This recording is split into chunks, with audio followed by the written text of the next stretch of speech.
ತೇಜೋವಾರಿಮೃತಂ ಯಥಾ ವಿನಿಮಯೋ ಯತ್ರ ತ್ರಿಸರ್ಗೋ ಮೃಷಾ ಧಾಮ್ನಾ ಸ್ವೇನ ಸದಾ ನಿರಸ್ತಕುಹಕಂ ಸತ್ಯಂ ಪರಂ ಧೀಮಹಿ ಸೃಷ್ಟಿಸ್ಥಿತ್ಯಪ್ಯಯೇಹ ನಿಯತಿದಿಶಿತಮೋ ಬಂಧಮೋಕ್ಷಾಶ್ಚ ಯಸ್ಮಾತ್ ಅಸ್ಯ ಶ್ರೀ ಬ್ರಹ್ಮರುದ್ರ ಪ್ರಭೃತಿ ಸುರನರದ್ವಿಷಶತ್ರಾತ್ಮಕಸ್ಯ ವಿಷ್ಣೋರ್ವ್ಯಸ್ತಾ ಸಮಸ್ತಾಃ ಸಕಲಗುಣನಿಧಿಃ ಸರ್ವದೋಷವ್ಯಪೇತಾಃ ಪೂರ್ಣಾನಂದೋ ವ್ಯಯೋ ಯೋ ಗುರುರಪಿ ಪರಮಃ ಚಿಂತಯೇತಂ ನಹಂತಂ ವ್ಯಾಸಾಯ ಭವನಾಶಾಯ ಶ್ರೀಶಾಯ ಗುಣರಾಶಯೇ ಹೃದ್ಯಾಯ ಶುದ್ಧವಿದ್ಯಾಯ ಮಧ್ವಾಯ ಚ ನಮೋ ನಮಃ ನಮಸ್ತೆ ಪ್ರಾಣೇಶ ಪ್ರಣತ ವಿಭವಾಯಾವ ನಿಮಗಾಃ ನಮಸ್ವಾಮಿನ್ ರಾಮಪ್ರಿಯತಮಂ ಗುರುಗುಣ ನಮಸ್ತುಭ್ಯಂ ಭೀಮ ಪ್ರಬಲತಮ ಕೃಷ್ಣೇಷ್ಟ ಭಗವನ್ ನಮ ಶ್ರೀಮನ್ಮಧ್ವ ಪ್ರದಿಶ ಸುದೃಶಂ ಜಯ ಜಯ ತಪೋ ವಿದ್ಯಾ ವಿರಕ್ತ್ಯಾದಿ ಸದ್ಗುಣಯೋಗಾಕರಾಮಹಂ ವಾದಿರಾಜಗುರೂನ್ ವಂದೇ ಹಯಗ್ರೀವ ಪದಾಶ್ರಯಾನ್ ಮುಕೋಪಿ ಯತ್ಪ್ರಸಾದೇನ ಮುಕುಂದಶಯನಾಯತೆ ರಾಜರಾಜಾಯತೆ ರಿಕ್ತಾಃ ರಾಘವೇಂದ್ರಂ ತಮಾಶ್ರಯೇ ಬ್ರಹ್ಮಚರ್ಯ ಹರಿಪ್ರೀತಿ ಸುವಿದ್ಯಾವಾದಶಾದಿನಃ ಇಷ್ಟದಾಂ ಕಷ್ಟಹರ್ತॄನ್ನಃ ವಿದ್ಯಾಮಾನ್ಯಾನ್ ನಮೋ ನಮಃ. ಶ್ರೀ ಗುರುಭ್ಯೋ ನಮಃ. ನಾರಾಯಣಂ ನಮಸ್ಕೃತ್ಯ ನರಂ ಚೈವ ನರೋತ್ತಮಂ ದೇವೀಂ ಸರಸ್ವತೀಂ ವ್ಯಾಸಂ ತತೋ ಗ್ರಂಥಂ ಉದೀರಯೇ. ಯಂ ಪ್ರವ್ರಜಂತಮನುಪೇತಮಪೇತಕೃತ್ಯಂ ದ್ವೈಪಾಯನೋ ವಿರಹಕಾತರ ಆಜುಹಾವ ಪುತ್ರೇತಿ ತನ್ಮಯತೆಯ ತರವೋಪಿ ನೇದುಃ ತಂ ಸರ್ವಭೂತಹೃದಯಂ ಮುನಿಮಾನತೋಸ್ಮಿ. ಆಪಾದಮೂಲಿಪರ್ಯಂತಂ ಗುರುನಾಮಾಕೃತಿಂ ಸ್ಮರೇತ್ ತೇನ ವಿಘ್ನಾಃ ಪ್ರಣಶ್ಯಂತಿ ಸಿದ್ಧ್ಯಂತಿ ಚ ಮನೋರಥಾಃ. ಶ್ರೀ ಗುರುಭ್ಯೋ ನಮಃ.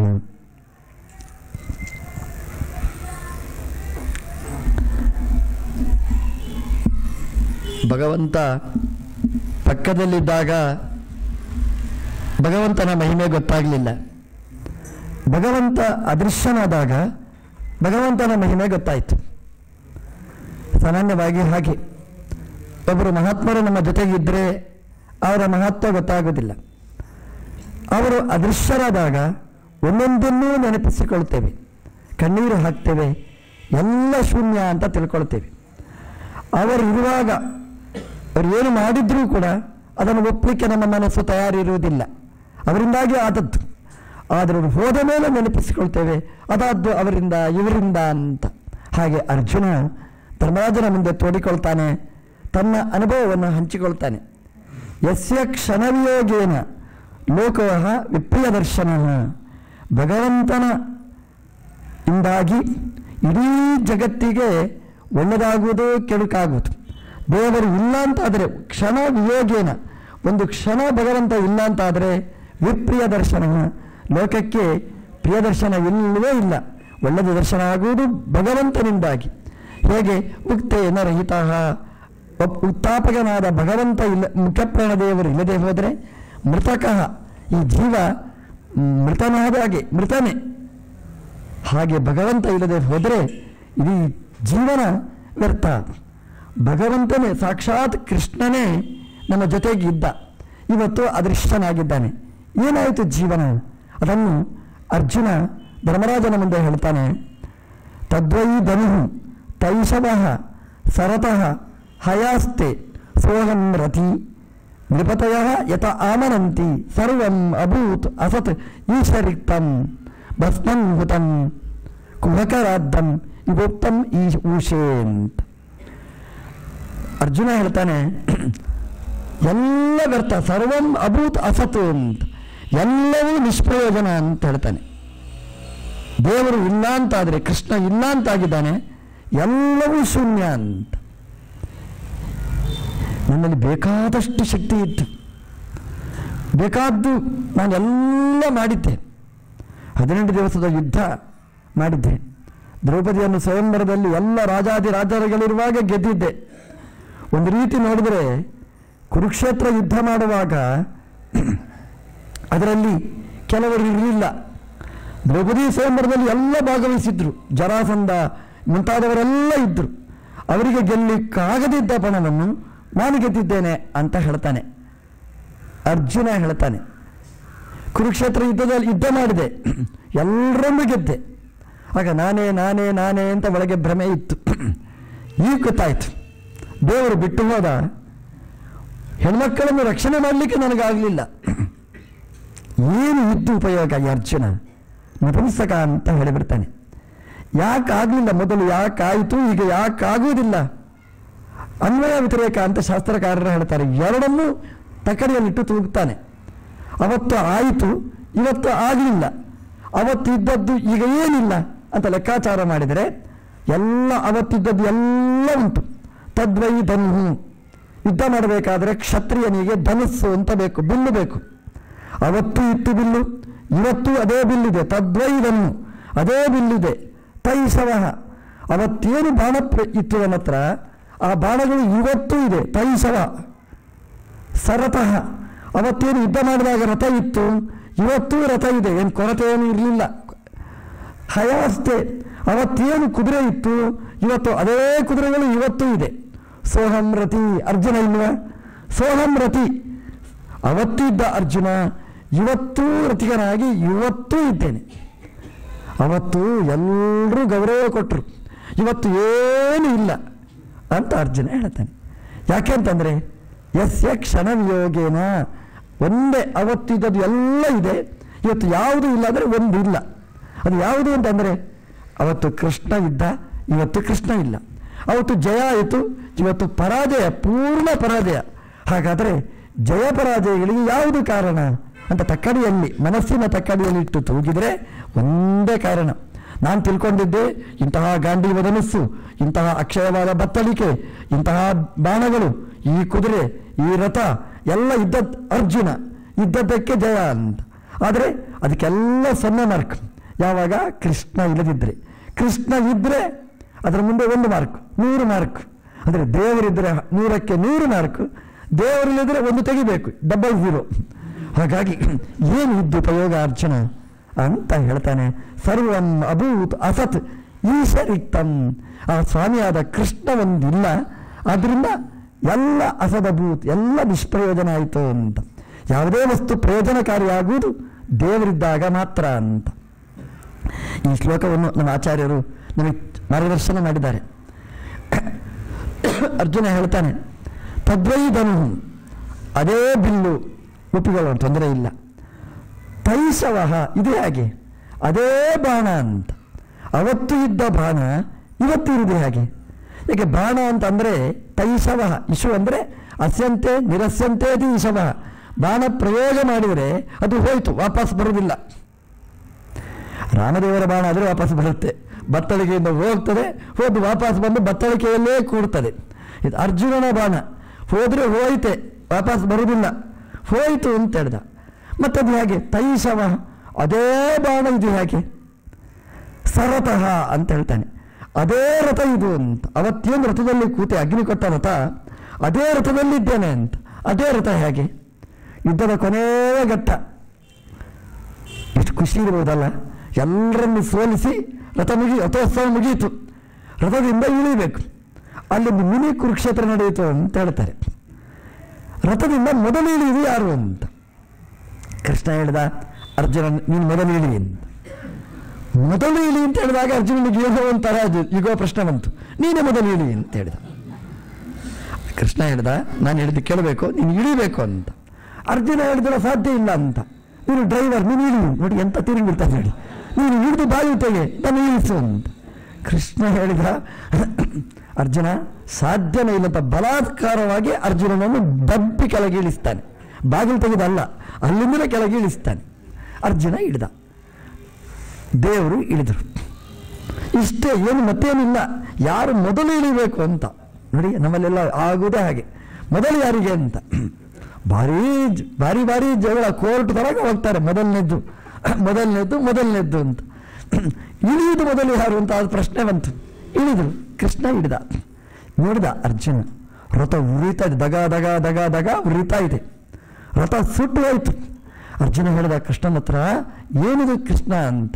ಇದೇ ಹೇಳಿದ್ದು, ನಿನಗೆ ಚಿಕ್ಕ ಮಕ್ಕಳಿಗೆ ಅರ್ಥ ಆಗೋದಿಲ್ಲ ಹೇಳಿ ಅಂತ. ನೋಡು, ಕೆಲವು ಸಲ ಒಪ್ಪಬೇಕು, ಅದು ಕೆಲವು ಏನು ಯುಕ್ತಿ ಕೇಳಬಾರದು, ಎಲ್ಲದಕ್ಕೂ ವಿಜ್ಞಾನ ಕೇಳಬಾರದು. ಯಾಕಂದರೆ ಅಜ್ಞಾನವೇ ಸಮಸ್ಯೆ ಆಗಿ ಬಿಡ್ತದೆ. ಇಳಿ ಅಂದರೆ ಇಳಿಬೇಕು, ದೊಡ್ಡವರು ಹೇಳ್ತಾರೆ ಇಳಿ ಅಂತ, ಇಳಿಬೇಕು. ಯಾಕೆ ಇಳಿಬೇಕು ಪ್ರಶ್ನೆ ಕೇಳಬಾರ್ದು. ಮೊದಲು ಇಳಿಬೇಕು, ಯಾಕೆ ದೇವರು ಹಿಡಿದ ಮೇಲೆ ಇಳಿತೇನೆ ಆಗುವುದಿಲ್ಲ ಅಂತ. ಕೆಲವು ಸಲ ಯುಕ್ತಿ ಸರಿ ಹೋಗುವುದಿಲ್ಲ ಅಂತ, ಅನುಭವನೇ ಪ್ರಧಾನ ಆಗಿ ಬಿಡ್ತದೆ. ಕೃಷ್ಣ ಹೇಳ್ತಾನೆ, ಅದರಲ್ಲಿ ಪಕ್ಷದವರು ಪ್ರಯೋಗ ಮಾಡಿದ ಅಸ್ತ್ರಗಳೆಲ್ಲ ಇತ್ತು. ಅರ್ಜುನ ಕೇಳಿದ, ಇಲ್ಲಿವರೆಗೆ ಯಾಕೆ ಸುಡಲಿಲ್ಲ? ಹಾಗೆ ಹೇಳಿದ, ಮರುಸಕೋ ಹುತಾಶನ ಮೇಲೆ ಹನುಮಂತ ದೇವರಿದ್ದರು, ವಾಯುದೇವರಿದ್ದರು, ಅವರಿಬ್ಬರು ಫ್ರೆಂಡ್ಸ್. ಹಾಗಾಗಿ ಅಗ್ನಿಗೆ ನಿಯಾಮಕನಾದವ ಗಾಳಿ ವಾಯುದೇವರು. ಹಾಗಾಗಿ ನಾನಿದ್ದೆ, ಮೇಲೆ ಹನುಮತ್ ಧ್ವಜ ಇತ್ತು, ಹನುಮಂತ ದೇವರಿದ್ದರು, ವಾಯುದೇವರಿದ್ದರು, ಸರ್ವೋತ್ತಮನಾದ ಭಗವಂತ ಇದ್ದ. ಈ ರಥ ಸುಡಲಿಲ್ಲ. ಒಂದು ವೇಳೆ ನಾನು ಮೊದಲು ಹಿಡಿದ್ರೆ, ನಾನು ಹಿಡಿದ ತಕ್ಷಣ ಹನುಮಂತ ದೇವರು ಹಿಡಿದ್ರೆ, ನಿಮ್ಮ ರಥವನ್ನು ಸುಳಿದಿದ್ದಾಗಿ ರಕ್ಷಣೆ ಮಾಡೋರು ಯಾರೂ ಇಲ್ಲ, ನೀವು ಸುಟ್ಟು ಬೂದಿ ಆಗ್ತಿದ್ದಿ. ಮೊದಲು ನಿನ್ನನ್ನು ಇಳಿಸಿದೆ ಅಂತ. ಅರ್ಜುನನ ರಥದಿಂದ ಇಳಿಸಿದ್ದಲ್ಲ, ಅವನ ಅಹಂಕಾರವನ್ನು ಅವನ ಮನೋರಥದಿಂದ ಕೃಷ್ಣ ಇಳಿಸಿದ ಅಂತ ಹೇಳ್ತಾರೆ. ಕೃಷ್ಣ ನಮಗೆ ಯಾವತ್ತೂ ಹೀಗಾಗಬೇಕು. ನಮ್ಮ ರಥದಲ್ಲಿ ಕೂತು ಕೃಷ್ಣ ನಮ್ಮ ಮನೋರಥದಲ್ಲಿದ್ದಂತಹ ವನ ಪ್ರತಿಷ್ಠೆ ಅದನ್ನು ನಿತ್ಯ ಕ್ಷಣ ಕ್ಷಣದಲ್ಲಿ ಇಳಿಸ್ತಾ ಇರಬೇಕು. ರಥ ಸುಟ್ಟು ಹೋಗಿತ್ತು. ಅರ್ಜುನ ಹೇಳ್ತಾನೆ, ಅದೇ ರಥ ಇದು ಅಂತ ಹೇಳ್ತಾನೆ, ಸರತಃ ಅಂತ. ಅದು ಹೇಗೆ? ಅದೇ ಅಲ್ಲ, ಅಂಥದ್ದೇ. ಅಂದರೆ ರಥ ಇತ್ತು, ಇವತ್ತು ರಥ ಇದೆ. ಹಯಾಸ್ತೆ ಸೋಹಂ ರತಿ, ಅದೇ ಅರ್ಜುನ ಇದ್ದಾನೆ. ಆದರೆ ಇವತ್ತು ಅರ್ಜುನ ಏನೂ ಮಾಡಲಿಕ್ಕಾಗಲಿಲ್ಲ. ಸರ್ವಂ ಅಭೂತ್ ಅಸತ್ ಈಶರಿಕ್ತಂ. ದೇವರು ಇಲ್ಲದಿದ್ದರಿಂದ ಎಲ್ಲವೂ ಅಸತ್. ಅಸತ್ ಅಂದರೆ ಸತ್ ಅಂದರೆ ಕಾರ್ಯಕಾರಿ ಆಗಲಿಲ್ಲ, ಅರ್ಥಕ್ರಿಯಾಕಾರಿತ್ವ ಇಲ್ಲ, ಸಪ್ರಯೋಜಕ ಆಗಲಿಲ್ಲ, ವ್ಯರ್ಥ ಆಯಿತು ಅಂತ ಹೇಳ್ತಾನೆ. ಈಶ್ವರ ಭಗವಂತ ಇಲ್ಲದಿದ್ದರಿಂದ, ಸ್ವಾಮಿಯಾದ ದೇವರಿಲ್ಲ, ಎಲ್ಲ ವ್ಯರ್ಥ ಆಯಿತು ಅಂತ. ಅದಕ್ಕೆ 3 ಉದಾಹರಣೆಗಳನ್ನು ಕೊಡ್ತಾನೆ ಅರ್ಜುನ ಧರ್ಮರಾಜನ ಮುಂಭಾಗದಲ್ಲಿ. ದೇವರಿಲ್ಲದಿದ್ದರೆ ಹೇಗೆ ವ್ಯರ್ಥ ಅನ್ನೋದಕ್ಕೆ. ಹೇಗೆಂದರೆ ಸರ್ವಂ ಭಸ್ಮನ್ಹುತಂ ಕುಹಕರಾಧಂ ಉತ್ತಮ್ ಊಷರೆ ಅಂತ 3 ಉದಾಹರಣೆಗಳನ್ನು ಕೊಡ್ತಾನೆ. ಕುಹಕರಾಧಂ ಅಂತ, ಭಸ್ಮನ್ಹುತಂ ಅಂತ. ಏನಾಯಿತು ಅಂತಂದರೆ, ಇವತ್ತು ನಾವು ಮಾಡಿದ ಭಸ್ಮದಲ್ಲಿ ಹೋಮ ಮಾಡಿದ ಹಾಗೆ ಅಂತ. ನೀವು ನೀರಲ್ಲಿ ಹೋಮ ಮಾಡಿದ ಹಾಗೆ ಅಂತ ಕೇಳ್ತೀರಿ. ಭಾಗವತ ಕೊಟ್ಟ ಉದಾಹರಣೆ ಭಸ್ಮದಲ್ಲಿ ಹೋಮ ಮಾಡಿದ ಹಾಗೆ ಅಂತ. ನೀರಲ್ಲಿ ಆದರೂ ಹೋಮ ಮಾಡ್ಬೋದ್ರಿ. ಇವತ್ತೆಲ್ಲ ಅಂಥ ತಂತ್ರಗಳು ಬಂದಿದೆ. ಯಾಕಂದರೆ ಬ್ರಹ್ಮಚಾರಿಗೆ ನಿತ್ಯ ಅಗ್ನಿ ಕಾರ್ಯ ಮಾಡಬೇಕು, ಗೃಹಸ್ಥರಾದವರು ನಿತ್ಯ ಉಪಾಸನೆ ಮಾಡಬೇಕು. ಹೋದಲ್ಲಿ ಅಗ್ನಿ ಸಿಗಲಿಲ್ಲ, ನಮ್ಮ ಹಿರಿಯ ಒಂದು ಸುಲಭದ ಉಪಾಯ ಹೇಳಿಕೊಟ್ರು. ಇದು ಮತ್ತೆ ಎಲ್ಲ ಅನುಸರಣೆ ಮಾಡಬೇಡಿ, ಸ್ವಾಮಿಗಳು ಹೇಳಿದರು ಅಂತ. ಅನಿವಾರ್ಯ ಸ್ಥಿತಿಯಲ್ಲಿ ಅಗ್ನಿ ಕಾರ್ಯ ಹೇಗೆ ಮಾಡಬೇಕು ಅಂತಂದರೆ, ಏನು ಸಿಗಲಿಲ್ಲ, ನೀರಿನಲ್ಲಿ ಆದರೂ ಅಗ್ನಿ ಕಾರ್ಯ ಮಾಡಿ. ಯಾಕಂದರೆ ಅಗ್ನೇರಾಪಹ, ನೀರಿನಲ್ಲಿ ಅಗ್ನಿ ಇದೆ ಅಂತ ಅಂದರೆ ಅನುಸಂಧಾನ ಮಾಡಿ ನೀರಲ್ಲಿ ಅಗ್ನಿ ಕಾರ್ಯ ಮಾಡಿ, ನೀರಲ್ಲಿ ಉಪಾಸನೆ ಮಾಡಿ ಅಂತ. ಮಾಡಿ ಅಂತ ಹೇಳಿದಲ್ಲ, ಮಾಡದೇ ಇರುವುದಕ್ಕಿಂತ ಮಾಡಿ ಅಂತ ಹೇಳೋದು ಅಷ್ಟೇ. ಅಂದರೆ ಅನಿವಾರ್ಯ, ಅಗ್ನಿಯೇ ಇಲ್ಲ, ಉಪಾಸನೆಯೇ ಬಿಡಬೇಕಾದ ಪ್ರಸಂಗ ಬಂತು. ಅಂತಹ ಪ್ರಸಂಗದಲ್ಲಿ ನೀರಿನಲ್ಲಿ ಆದರೂ ಅಗ್ನಿ ಕಾರ್ಯ ಮಾಡಿ ಅಂತ. ಅದಕ್ಕೆ ನೀರಲ್ಲಿ ಹೋಮ ಮಾಡಿ ಅಂತ ಹೇಳಲಿಲ್ಲ. ನೀರಲ್ಲಿ ಹೋಮ ಮಾಡಿದರೆ ಹೇಗೆ ವ್ಯರ್ಥನೋ ಹಾಗೆ ಅಂತ ಹೇಳಲಿಲ್ಲ. ಯಾಕೆ ನೀರಲ್ಲಿ ಹೋಮ ಮಾಡಿದರೆ ಸಾರ್ಥಕ ಎಂದಾದರೂ ಒಂದು ಸಲ ಆಗುವುದುಂಟು. ಅದಕ್ಕೆ ಭಸ್ಮನ್ಹುತಂ ಅಂತ ಹೇಳಿದರು. ಭಸ್ಮದಲ್ಲಿ ಹೋಮ ಮಾಡಿದ ಹಾಗೆ ಅಂತ. ಕಟ್ಟಿಗೆ ಎಲ್ಲ ಖರ್ಚಾಗಿಬಿಟ್ಟಿದೆ, ಬೂದಿ ಮಾತ್ರ ಉಳಿದಿದೆ, ಅದರಲ್ಲಿ ಹೋಮ ಮಾಡಿದರೆ ಹಾಗೆ. ಸ್ವಾಮಿಗಳು 8 ಗಂಟೆ ಬರ್ತೇನೆ ಅಂತ ಹೇಳಿದರು. ಪೂರ್ಣಾವಧಿಗೆ ಕಾದರು 12 ಗಂಟೆ ಆಯಿತು ಪಾದಪೂಜೆ ಮುಗಿಸಿ ಬರುವಾಗ. ಮತ್ತೆ ಬೂದಿ ಮಾತ್ರ ಇರುವುದು ಅಲ್ಲಿ, ಪೂರ್ಣಾವಧಿ ಬೂದಿಯಲ್ಲಿ. ಭಸ್ಮನ್ಹುತಂ, ಭಸ್ಮದಲ್ಲಿ ಪೂರ್ಣಾವತಿ ಮಾಡುವ ಕೆಲಸ ಮಾಡಬೇಡಿ. ಅಂದರೆ ಆ ಅಗ್ನಿ ಉರಿಬೇಕು, ಅದರ ಕೆನ್ನಾಲಗೆಯಲ್ಲಿ ಆಹುತಿಯನ್ನು ಕೊಡಬೇಕು. ಸಪ್ತಜಿಹ್ವರಾದ ಅಗ್ನಿಯಲ್ಲಿ ಭಗವಂತನಿಗೆ ಕೊಡುವ ಆಹುತಿ ಅದು ಜ್ವಾಲೆಯ ಮೂಲಕ ಆಹುತಿ ಕೊಡಬೇಕು ಅಂತ ಶಾಸ್ತ್ರದಲ್ಲಿ ಇದೆ. ಭಸ್ಮನ್ಹುತಂ, ಭಸ್ಮದಲ್ಲಿ ಹೋಮ ಮಾಡಿದ ಅಂತ. ಹೇಗೆ ಭಸ್ಮದಲ್ಲಿ ಹೋಮ ಮಾಡಿದರೆ ಅದು ಪ್ರಯೋಜನಕಾರಿ ಆಗುವುದಿಲ್ಲ, ಅದೇ ರೀತಿ ದೇವರಿಲ್ಲದೆ ಮಾಡಿದ ಕೆಲಸ ಎಲ್ಲ ಪ್ರಯೋಜನಕಾರಿ ಆಗುವುದಿಲ್ಲ ಅಂತ ಉದಾಹರಣೆ ಅರ್ಜುನ ಕೊಡ್ತಾನೆ. ಅರ್ಜುನ ಬೇಕಾದಷ್ಟು ಹೋಮ ಮಾಡಿದವ, ರಾಜಸೂಯಾಗದಂಥದ್ದನ್ನು ಮಾಡಿಸಿದವ. ಅವನು ನೆನಪಿಸ್ತಾನೆ, ಭಸ್ಮದಲ್ಲಿ ಹೋಮ ಮಾಡಿದರೆ ಹೇಗೆ ವ್ಯರ್ಥ, ಹಾಗೆ ಕೃಷ್ಣ ಇಲ್ಲದೆ ಮಾಡಿದ ಪ್ರಯತ್ನ ಎಲ್ಲ ವಿಫಲ ಅಂತ. ಇನ್ನೊಂದು ಉದಾಹರಣೆ ಕೊಡ್ತಾನೆ, ಕುಹಕ ರಾಧ್ಯಂ. ಕುಹಕ ಅಂತಂದರೆ ಇಂದ್ರಜಾಲ ಮಾಡುವವ, ಮೋಸ ಮಾಡುವವ ಕುಹಕ ಅಂತ. ಅವನ ಮಹಾಪ್ರಯತ್ನ, ಇಂದ್ರಜಾಲ ಮ್ಯಾಜಿಕ್ ಶೋ ಮಾಡುವವ ಇರ್ತಾನೆ. ಅವತ್ತು ಇಂದ್ರಜಾಲ, ಇವತ್ತು ಮ್ಯಾಜಿಕ್ ಶೋ ಹೇಳಬೇಕು, ಯಾಕೆ ಕುಹಕ ಇವತ್ತು ಕಾಣಿಸೋದಿಲ್ಲ. ಇಂದ್ರಜಾಲ ಮಾಡೋರು ಎಲ್ಲಿ ಕಾಣಿಸ್ತಾರೆ ಈಗ? ಮೊದಲೆಲ್ಲ ಇದ್ದರು ಇಂದ್ರಜಾಲ ಮಾಡುವವ, ಅವನು ಇಂದ್ರಜಾಲ ಮಾಡ್ತಾ ಇದ್ದ.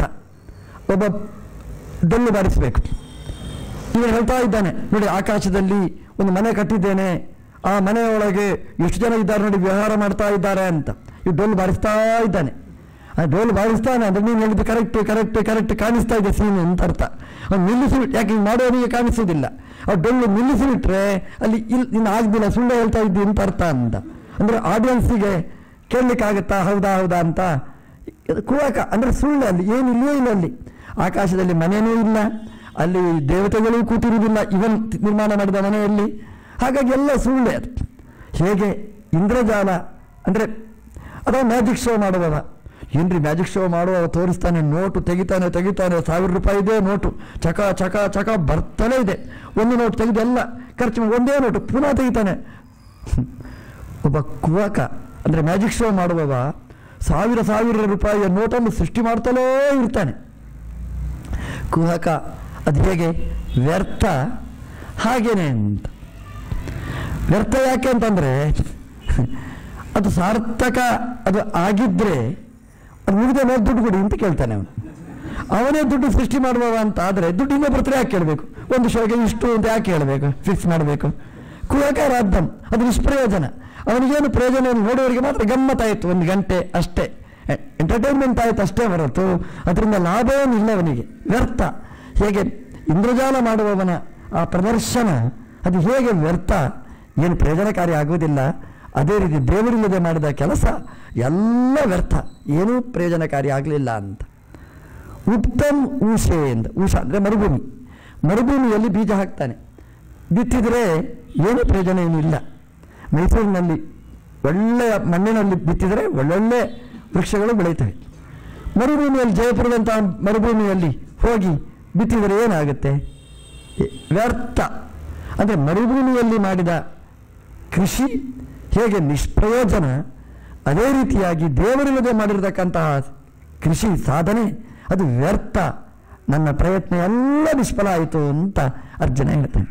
3 ಉದಾಹರಣೆಗಳನ್ನು ಕೊಟ್ಟಿದ್ದಾರೆ ಜ್ಞಾನಿಗಳು. ಹೇಳ್ತಾರೆ ವ್ಯಾಖ್ಯಾನ 3 ಉದಾಹರಣೆ ಯಾಕೆ ಅಂತ. ಮೊದಲನೇ ಉದಾಹರಣೆ ಭಸ್ಮನ್ಹುತಂ ಅಂತ. ಭಸ್ಮದಲ್ಲಿ ಹೋಮ ಮಾಡಿದರೆ ಹೇಗೆ ವ್ಯರ್ಥನೋ ಹಾಗೆ ವ್ಯರ್ಥ ಅಂತ. ಇದು ಇಷ್ಟ ಆಗಲಿಲ್ಲ ಅಂತೆ ಅರ್ಜುನನಿಗೆ, ಏನೋ ಸ್ವಲ್ಪದಲ್ಲಿ ಸಮಸ್ಯೆ ಇದೆ ಅಂತ. ಏನು ಸಮಸ್ಯೆ ಅಂತ ಇದೆ ಅಂತಂದರೆ, ಭಸ್ಮದಲ್ಲಿ ಹೋಮ ಮಾಡ್ತೇವಲ್ಲ, ಮಂತ್ರ ಆದರೂ ಹೇಳ್ತಾನೆ ನೋಡಿ, ಒಂದು ಅನುಸಂಧಾನ ಆದರೂ ಇದೆ ನೋಡಿ, ಹೋಮದಲ್ಲಿ ಪೂರ್ಣಾಹುತಿ ಮಾಡಿದೆ ಅಂತ ಆ ಮಂತ್ರ ಹೇಳಿದ್ದಕ್ಕೆ ಸ್ವಲ್ಪ ಮಾರ್ಕ್ ಹಾಕ್ತಾನಂತ ದೇವರು. ಭಕ್ತಿ ಇತ್ತು, ದೇವರೇ ಕಟ್ಟಿಗೆ ಖಾಲಿಯಾಗಿದೆ, ಜ್ವಾಲೆ ಇಲ್ಲ, ಆದರೂ ಏನೋ ಒಳಗಿನ ಅನುಸಂಧಾನ ಇದೆ ನೋಡಿ, ಅದಕ್ಕೆ ದೇವರು ಮಾರ್ಕ್ ಹಾಕ್ತಾನೆ ಅಂತೆ. ಅಂದರೆ ಭಸ್ಮದಲ್ಲಿ ಹೋಮ ಮಾಡಿದರೆ ಸ್ವಲ್ಪ ಆದರೂ ಪ್ರಯೋಜನ ಇದೆ, ಮಂತ್ರೋಚ್ಚಾರಣೆ ತಂತ್ರ ಅಷ್ಟಕ್ಕಾದರೂ ಒಂದು ದೇವರು ಮಾರ್ಕ್ ಕೊಡ್ತಾನೆ ಅಂತೆ. ಇಷ್ಟು ಏನೋ ಒಂದು ಮಾಡಿದ ನೋಡಿ, ಮಕ್ಕಳ ಆಟದ ಹಾಗೆ ಮಾಡಿದ ಹಾಗೆ, ಅಷ್ಟಕ್ಕಾದರೂ ಇವನಿಗೆ ಏನಾದರೂ ಕೊಡಬೇಕು ಅಂತ ದೇವರು ಕೊಡ್ತಾನೆ ಅಂತೆ. ಆದರೆ ದೇವರು ಇಲ್ಲದೆ ಮಾಡಿರ್ತಕ್ಕಂತಹ ನನ್ನ ಪ್ರಯತ್ನ ಏನು ಪ್ರಯೋಜನ ಇಲ್ಲ, ಅಸತ್ತು ಅಂತ ಹೇಳ್ತಾನೆ. ಅದಕ್ಕೆ 2ನೇ ಉದಾಹರಣೆ ಕೊಟ್ಟ. ಏನು ಉದಾಹರಣೆ ಕೊಟ್ಟ ಅಂತ ಅಂದರೆ ಕುಹಕರಾಧ್ಯಂ ಅಂತ. ಭಸ್ಮನ್ಹುತದಲ್ಲಿ ಸ್ವಲ್ಪ ಆದರೂ ಪ್ರಯೋಜನ ಇದೆ, ಆದರೆ ಕುಹಕರಾಧ್ಯಂ ಅಂತ ಅದರಲ್ಲಿ ಈ ಇಂದ್ರಜಾಲ ಮಾಡುವವ ಪ್ರದರ್ಶನ ಮಾಡ್ತಾನೆ, ಅದರಲ್ಲಿ ಏನು ಪ್ರಯೋಜನ ಇಲ್ಲ ಅಂತ. ಏನು ಪ್ರಯೋಜನ ಇಲ್ಲ ಅಂದರೆ ಅಷ್ಟೊತ್ತು ಮಾಡಿದ್ದು ವೇಸ್ಟ್ ಕಾರ್ಯಕ್ರಮನ. ನೋಡಿದವರು ಅಬ್ಬಾ ಏನು ಚೆನ್ನಾಗಿತ್ತು ಅಂತ ಖುಷಿ ಪಟ್ಟರ ಇಲ್ವ? ನೋಡಿದವರಿಗೆ ಪ್ರಯೋಜನ ಇದೆ, ಹಾಗಿದ್ರೆ ಮಾಡಿದವನಿಗೆ ಪ್ರಯೋಜನ ಇಲ್ಲ ಅಂತ ಹೇಳೋಣವೇ? ಮೊದಲೇ ದುಡ್ಡು ತಗೊಂಡಿರ್ತಾನೆ, ಒಂದು ಶೋಗೆ ಇಷ್ಟು ಅಂತ ಮೊದಲೇ ಫಿಕ್ಸ್ ಆಗಿ ತಗೊಂಡಾಗಿರ್ತದೆ. ಆದರೆ ಇಂದ್ರಜಾಲದಿಂದ ಅವನಿಗೂ ಪ್ರಯೋಜನ ಇದೆ, ನೋಡೋರಿಗೂ ಪ್ರಯೋಜನ ಇದೆ, ಅದರ ವ್ಯರ್ಥ ಹೇಗೆ? ಈ ದೃಷ್ಟಾಂತ ಸರಿ ಕಾಣಿಸ್ಲಿಲ್ಲ ಅಂತ. ಅಂದರೆ ಪ್ರಯೋಜನ ಇಲ್ಲ ಅಂತ ಹೇಳಿದ್ದು ಅಂದರೆ ಅಲ್ಲಿ ಇಲ್ಲ ಅಂತ, ವಸ್ತು ಇಲ್ಲ ಅಂತ ಅಷ್ಟೇ ಹೊರತು ಇಂದ್ರಜಾಲದಿಂದ ಅವನಿಗೆ ಪ್ರಯೋಜನ ಇದೆ, ಆದ್ದರಿಂದ ಎಲ್ಲ ವ್ಯರ್ಥ ಹೇಗೆ? ದೃಷ್ಟಾಂತ ಸರಿ ಹೋಗಲಿಲ್ಲ. ಅದಕ್ಕೆ 3ನೇ ಉದಾಹರಣೆ ಕೊಟ್ಟರಂತೆ. ಮರುಭೂಮಿಯಲ್ಲಿ ಬಿತ್ತಿದ ಬೀಜದ ಹಾಗೆ. ಮರುಭೂಮಿಯಲ್ಲಿ ಬೀಜ ಬಿತ್ತಿದರೆ ಪ್ರಯೋಜನ ಆಗುವುದೇ ಇಲ್ಲ, ಅದು ವ್ಯರ್ಥ ಅಂದರೆ ವ್ಯರ್ಥನೆ. ಹಾಗೆ ನಾನು ಮಾಡಿದ ಪ್ರಯತ್ನ ಮರುಭೂಮಿಯಲ್ಲಿ ಬೀಜ ಬಿತ್ತಿದ ಹಾಗೆ ಯಾವ ಪ್ರಯೋಜನವೂ ಇಲ್ಲ ಅಂತ ಅರ್ಜುನ ಧರ್ಮರಾಜನ ಮುಂಭಾಗದಲ್ಲಿ ನಿವೇದಿಸಿಕೊಳ್ತಾನೆ.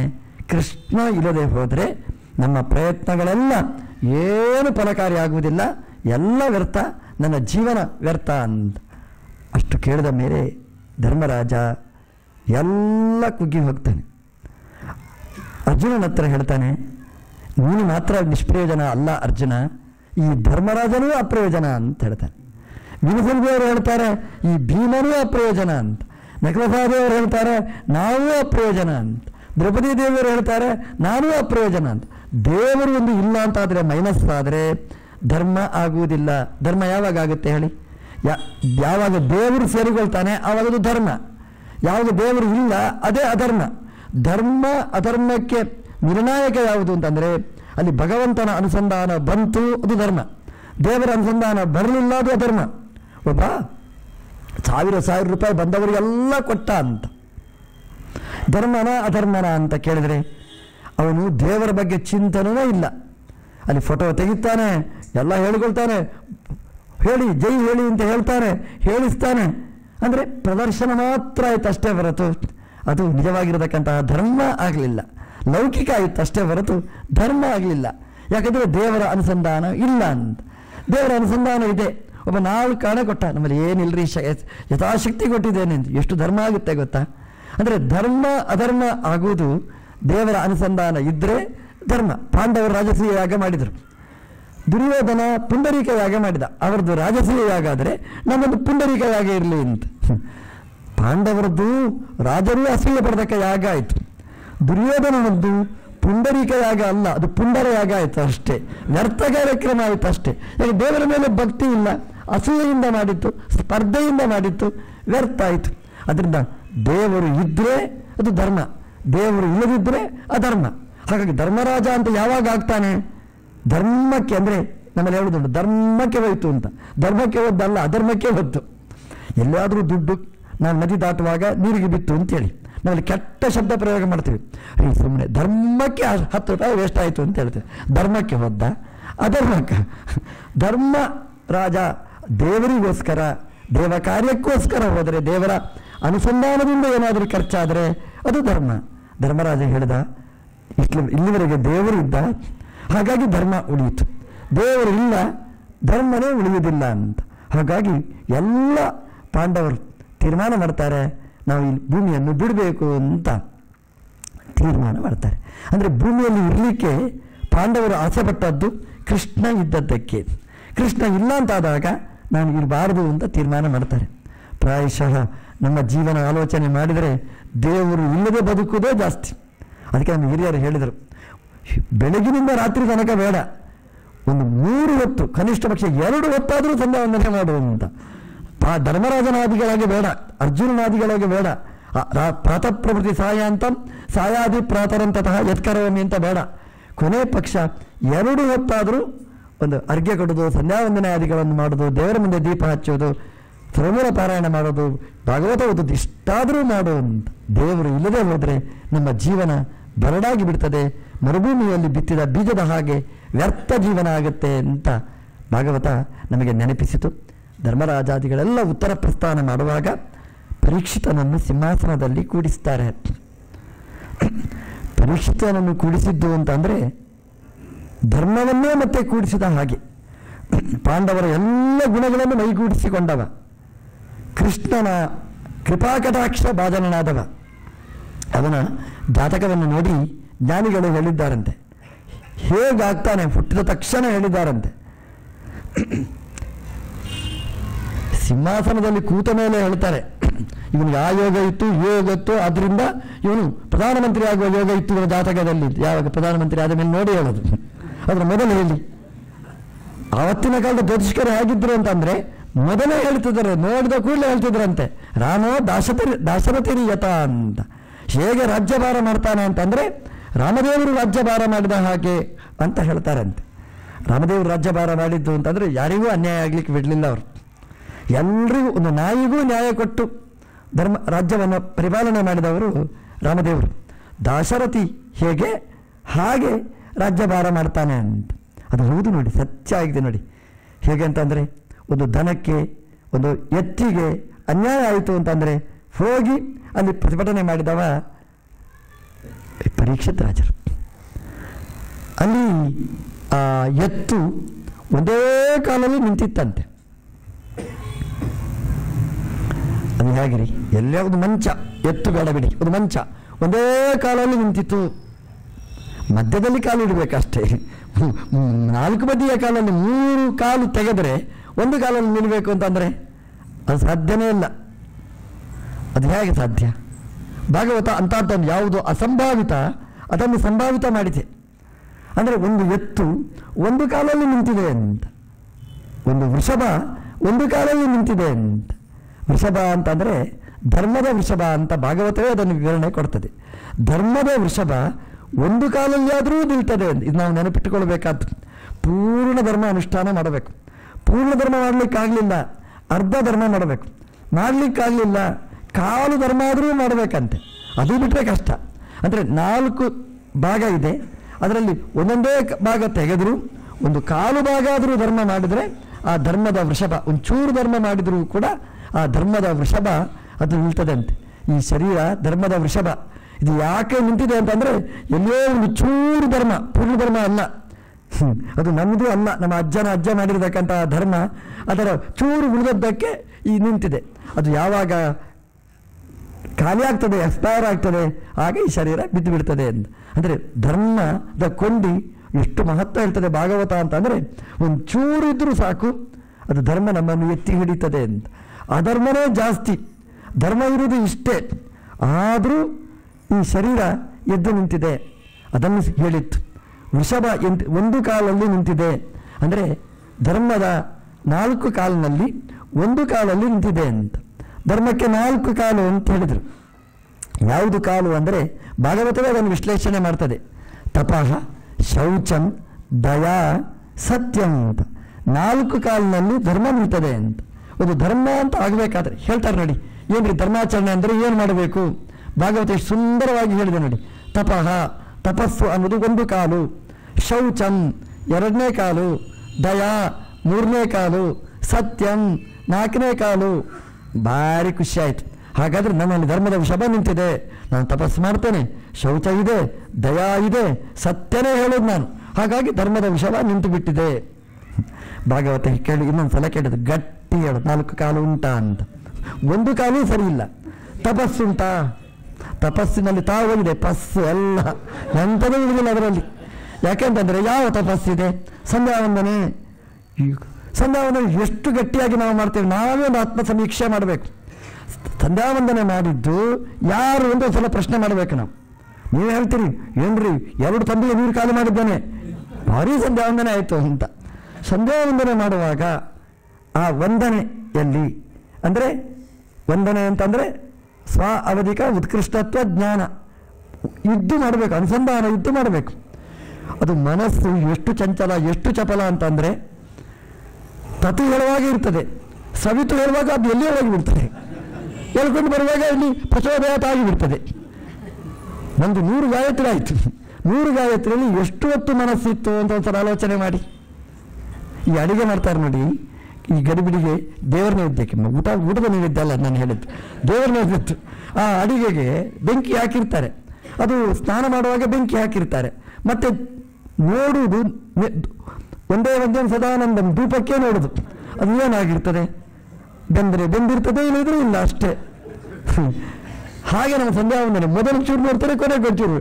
ಮೊದಲು ಸಂಕಲ್ಪ ಹಾಕುವಾಗ ಮನಸ್ಸು ಗಟ್ಟಿ ಇರ್ತದೆ, ಕೊನೆಗೆ ಕೃಷ್ಣಾರ್ಪಣ ಮುಗಿಯಿತು ಅಂತ ಖುಷಿ ಆವಾಗ ಬಂದಿರ್ತದೆ. ತಪಸ್ಸು ಎಷ್ಟಿದೆ, ನಾವು ಒಂದು ಚೂರು ಆದಾಗಲೂ ನೆನಪಿಸಿಕೊಳ್ಳೋದು, ನನ್ನ ಮನಸ್ಸು ಎಲ್ಲಿ ಹೋಯಿತು, ಪುನಃ ಎಳೆದು ತಂದು ಮತ್ತೆ ಗಾಯತ್ರಿ. ಲೆಕ್ಕ ಬರ್ತಿಗೆ 10 ಆದರೆ ಉಪಯೋಗ ಇಲ್ಲ, ಅದು ಸರಿಯಾಗಿ 10 ಇಲ್ಲದ್ರೆ 1000ನೇ ಹೇಳ್ತಿದ್ರು. ಅಲ್ಲ, ಮನಸ್ಸು ಇಲ್ಲದೆ ಮಾಡೋದಾದರೆ ನೀವು 1000ನೇ ಮಾಡಿ ಚಾಯ್ಸ್ ಕೊಡ್ತಿರ್ಲಿಲ್ಲ. ಆಚಾರ್ಯರು ಎಷ್ಟು ಕರುಣಾಳುಗಳು ಅಂತಂದರೆ, ಸಹಸ್ರ ಪರಮಾನ್ ದೇವಿ ಶತಮಧ್ಯಾಂ ದಶಾವರ ಅಂತ ಹೇಳಿದ್ದು. 10 ಗಾಯತ್ರಿ ಮಾಡಿದ್ರೆ ಸಾಕು ಅಂತ. ನಮಗೆ ಭಾರಿ ಖುಷಿ, ಏನು 10 ಇಸಿಯಾಗಿ ಮಾಡಿಬಿಡ್ತೇನೆ ಅಂತ. ಏನು ಇಸಿ ಅಂದರೆ ಮನಸ್ಸೇ ಇಲ್ಲ ಅದರಲ್ಲಿ. 10 ಮಾಡಬೇಕಾದ್ರೆ ಎಷ್ಟು ಹೊತ್ತು ಬೇಕು ಅಂತ ಸಲ ಆಲೋಚನೆ ಮಾಡಿ. ಸುಲಭ ಏನೂ ಅಲ್ಲ. ತಪಸ್ಸು ಅಂತ ಮಾಡಬೇಕಾದ್ರೆ ನಮ್ಮ ಆತ್ಮ ಸಮೀಕ್ಷೆ ಅದರಲ್ಲಿ ಸೇರಿಸಿಕೊಳ್ಳಬೇಕು ಅಂತ.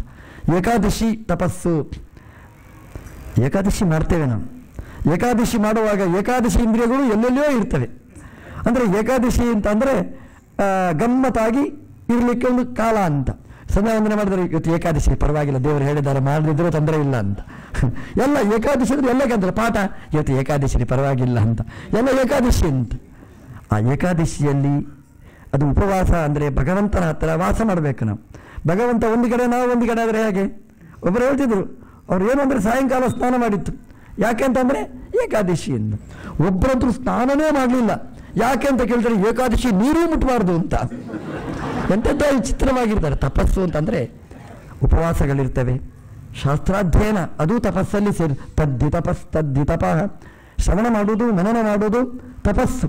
ಆಚಾರ್ಯರು ಹೇಳ್ತಾರೆ ಅಧ್ಯಯನ ಹೇಗೆ ಅಂತಂದರೆ ಅತ್ಯಶಕ್ಯೇತು ನಿದ್ರಾದು ಪುನರೇವ ಸಮಾಚರೇತು. ಅದು ಎಷ್ಟು ಹೊತ್ತು ಅಧ್ಯಯನ ಮಾಡಬೇಕು ಅಂತ ಅಲ್ಲ, ಎಷ್ಟು ಹೊತ್ತು ಬಿಡ್ಬೋದು ಅಂತ ಹೇಳಿದ್ದಾರೆ ಆಚಾರ್ಯರು ಅಷ್ಟೇ. ಎಲ್ಲಿ ಬಿಟ್ಟಿದ್ದಾರೆ ಅಂತಂದರೆ ಊಟಕ್ಕೂ ಆಚಾರ್ಯ ಅವಕಾಶ ಕೊಡಲಿಲ್ಲ. ಆಚಾರ್ಯರು ಹೇಳಿದ್ದು ಅತ್ಯಶಕ್ಯೇತು ನಿದ್ರಾದು, ಆದಿಪದಿಂದ ಹೇಳ್ಬೋದು ಅಷ್ಟೇ. ನಿದ್ರೆ ಬರ್ತದೆ ಸಾಧ್ಯನೇ ಆಗಲಿಲ್ಲ ಅಂತಾದಾಗ ಮಲಗಿಬಿಡು ಅಂತ ಆಚಾರ್ಯರು ಹೇಳಿದ್ದಾರೆ. ನಿಜವಾಗಿ ದಿವಾಸ್ವಾಪ ನಿಷಿದ್ಧ. ನಮ್ಮ ಸ್ವಾಮಿಗಳು ಹೇಳ್ತಿದ್ರು, ದಿವಾಸ್ವಾಪ ಅಂದರೆ ಮಧ್ಯಾಹ್ನ ಮಲಗಬಾರ್ದು, ಯತಿಗಳಂತೂ ಮಲಗಲೇಬಾರ್ದು. ಅದು ಏನಾಗುತ್ತೆ ಅಂತಂದರೆ ಮಧ್ಯಾಹ್ನ ಮಲಗದೇ ಹೋದರೆ ಮತ್ತೆ ಒಬ್ಬರು ಆಚಾರ್ಯರಿದ್ದರು ನಮ್ಮಲ್ಲಿದ್ದರು, ಅವರು ಕಂಬದ ಬದಿಯಲ್ಲಿ ಕೂಡುದು, ಪುಸ್ತಕಗಳು ಕೂಡುದು. ಅವರು ಮಧ್ಯಾಹ್ನ ದೀಕ್ಷೆಯವರು ಮಧ್ಯಾಹ್ನ ಮಲಗುವುದಿಲ್ಲ ಅಂತ. ಆದರೆ ಪುಸ್ತಕ ಹಿಡ್ಕೊಂಡು ಬೀಳ್ತಲೇ ಇತ್ತು, ಪುಸ್ತಕ ಡಲ ಬೀಳ್ತಲೇ ಇರೋದು. ಸ್ವಾಮಿಗಳವರಿಗೆ ಹೇಳಿದರು, ಅಲ್ಲ ಒಂದು ಸ್ವಲ್ಪ ಹೊತ್ತು ಒಂದು 5 ನಿಮಿಷ ದೇಹಾಲಸ್ಯ ಪರಿಹಾರ ಮಾಡಿ ಮತ್ತೆ ಪುಸ್ತಕ ಸ್ವಾಪ್ಸಿ ಮಧ್ಯಾಹ್ನ ಮಲಗಬಾರ್ದು. ಸ್ವಾಮಿಗಳು ಹೇಳಿದರು, ನೋಡಿ ಮಲಗಬಾರ್ದು ಅಂತ ಹೇಳಿ ನೀವು 1 ನಿಮಿಷನೂ ಓದದಿದ್ದರೆ ಅದಕ್ಕಿಂತ 5 ನಿಮಿಷ ಮಲಗಿದರೆ ದಿವಸ ಇಡೀ ಓದ್ಬೋದಲ್ವಾ ಅಂತ ಸ್ವಾಮಿಗಳು ಹೇಳ್ತಿದ್ರು. ದಿವಾಸ್ವಾಪ ನಿಷಿದ್ಧ. ಆದರೆ ನಮ್ಮ ಕಣ್ಣು ಅಂದರೆ ಬೆಳಿಗ್ಗೆ ಬೇಗ ಎದ್ದಿರ್ತೇವೆ, ತುಂಬ ಆಹಾರ, ಅದು ನಿದ್ರೆ, ಸಹಜವಾಗಿ ಆಲಸ್ಯ ಬರುತ್ತೆ. ಆಲಸ್ಯ ಬಂತು, 5 ನಿಮಿಷ ಮಲಗಿಬಿಡು. ಮತ್ತು ಇಡೀ ಮಲಗುವುದಲ್ಲ, ಒಂದು 5 ನಿಮಿಷ 10 ನಿಮಿಷ ಅಂದರೆ ಆ ಕಣ್ಣಿನ ಆಲಸ್ಯ ಹೋಗಬೇಕು, ಮನಸ್ಸಿಗೆ ಅರತಿ ಬರಬಾರದು. ಹಾಗಾಗಿ ಒಂಚೂರು ಅದನ್ನು ಆಚಾರ್ಯ ಹೇಳ್ತಾರೆ, ಅತ್ಯಶಕ್ಯ ಆಚಾರ್ಯ ಮಧ್ಯಾಹ್ನ ಕೇಳಿದಲ್ಲ, ಆಚಾರ್ಯ ರಾತ್ರಿಗೆ ಹೇಳಿದ್ದು. ಅತ್ಯಶಕ್ಯೇತು ನಿದ್ರಾ ಅದು ಅಶಕ್ಯ ಆಯಿತು ಅಂತಂದರೆ ಒಂಚೂರು ನಿದ್ರೆ ಮಾಡು, ಮತ್ತೆ ಎಚ್ಚರಿಕೆ ಆಯಿತು. ಎಚ್ಚರಿಕೆ ಅಲ್ಲ, ಎಚ್ಚರಿಕೆ ಮಾಡಿ ಎಲ್ಲರ ಮಿಟ್ಟು ಎಚ್ಚರಿಕೆ ಮಾಡಿ ಮತ್ತೆ ಅಧ್ಯಯನ ಮಾಡುವಂಥ ಇದೆಲ್ಲ ತಪಸ್ಸು ಅಂತಂದರೆ ಹೀಗೆ ಅಧ್ಯಯನ ತಪಸ್ಸು. ಇದು ಒಂದು ಕಾಲು ಇದಿರಬೇಕು, ಗಟ್ಟಿ ಇರಬೇಕು.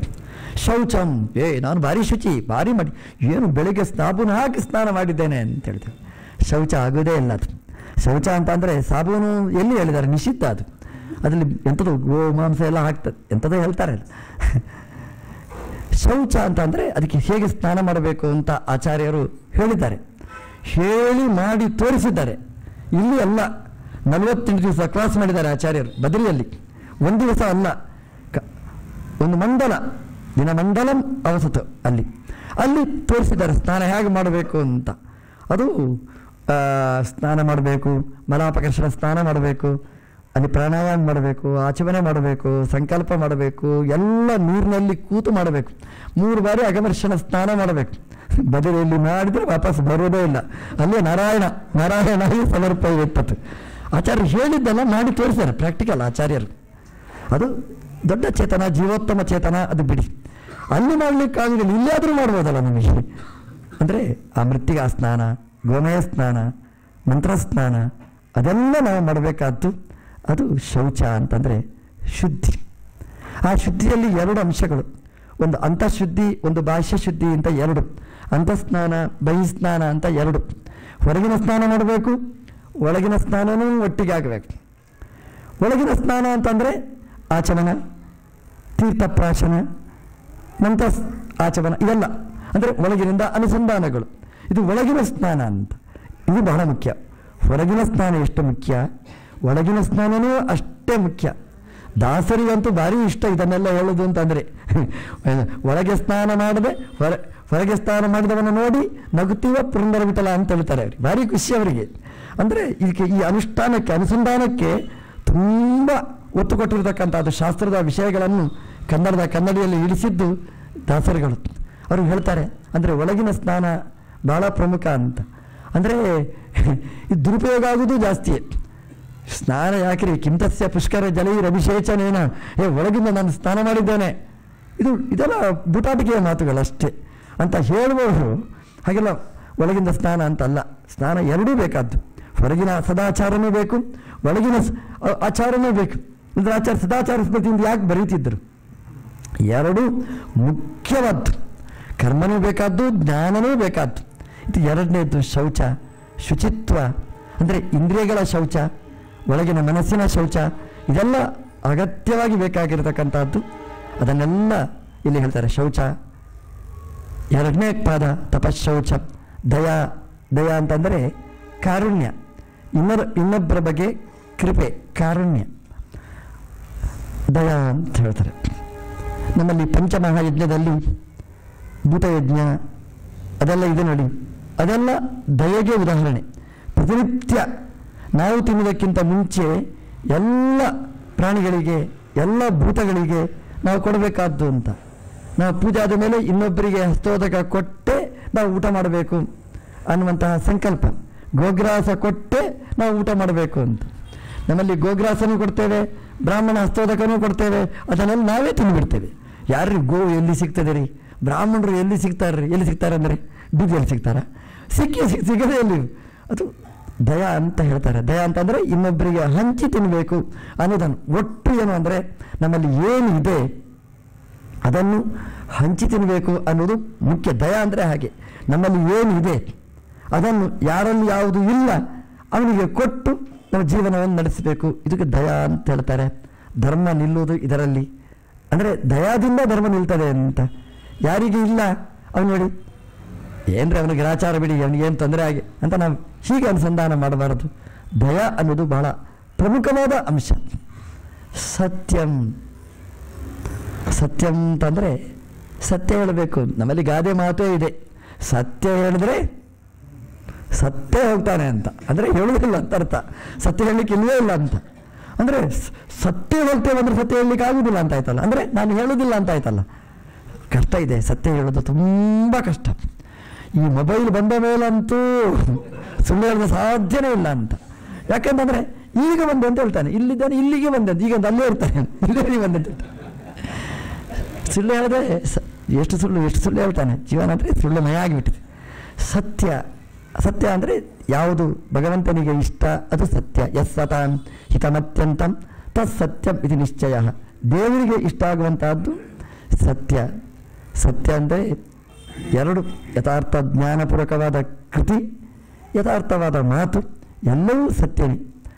ಇದು 4 ಧರ್ಮದ ಕಾಲು. 3 ಲೋಪ ಆಗಿತ್ತು ದ್ವಾಪರಯುಗದ ಕೊನೆಯ ಕಾಲದಲ್ಲಿ. ನಾವು ಇರುವ ಕಲಿಯುಗದಲ್ಲಿ ಸತ್ಯಧರ್ಮ ರಥ ಅವರು ಮಾತ್ರ. ಅವರು ಸುತ್ತಮುತ್ತವರು ಸತ್ಯಧರ್ಮ ರಥರ ಆಗುವುದೇ ಇಲ್ಲ. ಹಾಗಾಗಬೇಕು. ಧರ್ಮದ ವೃಷಭ ನಮ್ಮ ಮನೆಯಲ್ಲಿ ಧರ್ಮದ ವೃಷಭ ನಿಲ್ಲಬೇಕು ಅನ್ನೋದನ್ನು ಪರೀಕ್ಷಿತ ತೋರಿಸಿದ. ಆ 3 ಕಾಲನ್ನು ಕತ್ತರಿಸಿದವ ಕಲಿಪುರುಷ. ಅವನನ್ನು ಕೊಲ್ಲಬೇಕು ಅಂತ ಕತ್ತಿಯನ್ನು ಎತ್ತಿ ಕತ್ತರಿಸಬೇಕು ಅಂತ ಬಯಸಿದಾಗ ನಮಸ್ಕಾರ ಮಾಡ್ತಾನೆ. ನಮಸ್ಕಾರ ಮಾಡಿದಾಗ ಪರೀಕ್ಷಿತ ಅವನನ್ನು ನನ್ನ ದೇಶ ಬಿಟ್ಟು ಹೋಗು ಅಂತ ಹೇಳಿದ ಅಂತ. ನಮಗೆ ಅನಿಸ್ತದೆ ನೋಡಿ, ಕಲಿ ಪ್ರವೇಶ ಪರೀಕ್ಷಿತಿಗೆ ಅಲ್ಲಿ ಆಯಿತು ಅಂತ. ಕೊಲ್ಲಬಾರ್ದಿತ್ತಲ್ಲ ಇದ್ರೆ. ನಮಸ್ಕಾರ ಮಾಡಿದ ಅಂದರೆ ಒಂದು ರೀತಿ ಇದು ಲಂಚ ತಗೊಂಡಾಗೇನೆ. ನಮಸ್ಕಾರ ಮಾಡಿದ್ದಕ್ಕೆ ಬಿಟ್ಟ ಅಂತ ಭಾಗವತ ಹೇಳುತ್ತೆ. ಯಾಕೆ ಬಿಟ್ಟ ಅಂತಂದರೆ ಪರೀಕ್ಷಿತ್ ಅವನ ಕರ್ತವ್ಯದಲ್ಲಿ ಸೇರಲಿಲ್ಲ. ಕಲಿಯನ್ನು ದೂರಗೊಳಿಸುವುದು ಕೆಲಸ ಅಷ್ಟೇ ಹೊರತು ಕಲಿಯನ್ನು ಕೊಲ್ಲುವುದು ಅವನ ಡಿಪಾರ್ಟ್ಮೆಂಟ್ ಅಲ್ಲ. ಯಾಕೆಂತಂದರೆ ಕಲಿಯನ್ನು ಸಂಹಾರ ಮಾಡುವ ಶಕ್ತಿ ಅದು ಅವರಿಗೆ ಮಾತ್ರ, ಜೀವೋತ್ತಮರಿಗೆ ಸರ್ವೋತ್ತಮರಿಗೆ ಮಾತ್ರ. ಉಳಿದವರಿಗೆಲ್ಲ ಕಲಿಬಾಧೆ ಇದ್ದೇ ಇರ್ತದೆ. ಕಲಿ ಬಾಧೆನೇ ಇದೆ, ಕಲಿಯನ್ನು ಕೊಲ್ಲುವುದು ಎಲ್ಲಿಂದ? ಕಲಿಯನ್ನು ಕೊಲ್ಲುವುದು ಶಕ್ತಿ ಇಲ್ಲ. ಹಾಗಾಗಿ ಅದನ್ನು ಬಿಟ್ಟ ಅಂತ. ಇನ್ನೊಂದೇನು ಗೊತ್ತಾ, ಈ ಕಲಿಕಾಲದಲ್ಲಿ ಇಷ್ಟು ಮಾಡಿದರೆ ಅಷ್ಟು ಪುಣ್ಯ ಅಂತೆ. ದಾಸರು ಚೆನ್ನಾಗಿ ಹೇಳ್ತಾರೆ. ಅಂದರೆ ಆ ಕೃತಯುಗದಲ್ಲಿ ಅನ್ನ ಆಹಾರಾದಿಗಳನ್ನು ತೊರೆದು ಏನು ತಪಸ್ಸು ಮಾಡ್ತಿದ್ರು 1000 ವರ್ಷಗಟ್ಟಲೆ ತನಕ. ಕಲಿಯುಗದಲ್ಲಿ ಬರೀ ಕೃಷ್ಣ ಕೃಷ್ಣ ಕೃಷ್ಣದ 3 ಬಾರಿ ಹೆಚ್ಚು ಹೇಳಿಲ್ಲ ದಾಸರು. ಕೃಷ್ಣ ಕೃಷ್ಣ ಕೃಷ್ಣ ಎಂದು ಅಷ್ಟೇ ಅಲ್ಲ, 3 ಬಾರಿ. ಏನು ಖುಷಿ ಗೊತ್ತಾ ನಮಗೆ, ಕೃತಯುಗದಲ್ಲಿ ಮಾಡಿದ ಪುಣ್ಯ ಎಲ್ಲ ಬರೀ ಎಷ್ಟು ಖುಷಿ ನೋಡಿ. ಕೃಷ್ಣ ಕೃಷ್ಣ ಕೃಷ್ಣ ಆಯ್ತು, ಇವತ್ತು ಕೃತಯುಗ ಧರ್ಮ ಎಲ್ಲ ಆಗಿ ಹೋಯಿತು ಅಂತ ನೋಡಿ. ಕಲಿಯುಗಕ್ಕೆ ಅದೊಂದು ಮಹತ್ವ ಏನು ಅಂತಂದರೆ, ಕೃತಯುಗದಲ್ಲಿ ಮಾಡಿದ್ದು ಕಲಿಯುಗದಲ್ಲಿ ಭಾರೀ ಸ್ಪೀಡಾಗಿ ಮಾಡಲಿಕ್ಕಾಗತ್ತೆ ಅಂತ. ಹಿಂದುಳಿದ ವರ್ಗ ಅಂತ ಒಂದಿದೆ ನೋಡಿ, ಮೊದಲನೇ ಬೆಂಚಲ್ಲಿ ಕೂಡೋದು, ಕೊನೆಯ ಬೆಂಚಲ್ಲಿ ಕೂಡೋದು ಅಂತ. ಆ ಕೊನೆಯ ಬೆಂಚಲ್ಲಿ ಕೂತ್ರೆ ಓದಬೇಕಾಗಿಲ್ಲ, ಪಾಸ್ ನೀವು ಅಂತ. ಕಲಿಯುಗ ಅಂದರೆ ಹಾಗೆ, ಕೊನೆಯ ಬೆಂಚಲ್ಲಿ ಕೂತವ್ರು ನಾವು ಅಂತ ಅರ್ಥ. ಹಾಗಾಗಿ ನೀವೇನು ಮಾಡದಿದ್ರು ಗ್ರೇಸ್ ಮಾರ್ಕಲ್ಲಿ ನೀವು ಪಾಸ್ ಅಂತ. ಹಾಗಾಗಿ ಈ ಕಲಿಯುಗಕ್ಕೆ ತನ್ನದೇ ಆಗಿರ್ತಕ್ಕಂತಹ ಒಂದು ಮಹತ್ವ ಇದೆ. ಏನಂತಂದರೆ, ಏನು ಮಾಡಿದ್ರೂ ನಾವು ಪಾಸ್ ಆಗಿ ಬಿಡ್ತೇವೆ. ಸುಮ್ಮನೆ ಕೃಷ್ಣ ಕೃಷ್ಣ ಕೃಷ್ಣ ಎಂದು 3 ಬಾರಿ ಅವ್ರು ಹೇಳಿದ್ದೇನು ಗೊತ್ತಾ? 3 ಬಾರಿ ಅಂತಂದರೆ ಬೆಳಗ್ಗೆನೂ ಹೇಳಬೇಕು, ಮಧ್ಯಾಹ್ನನೂ ಹೇಳಬೇಕು, ಸಾಯಂಕಾಲನೂ ಹೇಳಬೇಕು, ಜಾಗೃತನಲ್ಲಿಯೂ ಹೇಳಬೇಕು, ಸ್ವಪ್ನದಲ್ಲಿಯೂ ಹೇಳಬೇಕು, ನಿದ್ರೆಯಲ್ಲಿ ಎಲ್ಲರ ಬಿಟ್ಟು ಎದ್ದು ಹೇಳಬೇಕು ಅಂತ, 3 ಕಾಲದಲ್ಲಿಯೂ ಹೇಳಬೇಕು ಅಂತ. ನಮಗೆ 3 ಬಾರಿ ಅಂತ. 3 ಬಾರಿ ಅಂದರೆ ಈ ಡಾಕ್ಟರ್ ಔಷಧ ಬರ್ಕೊಡ್ತಾರೆ, 3 times ಅಂತ ಬರ್ಕೊಡ್ತಾರೆ ನೋಡಿ.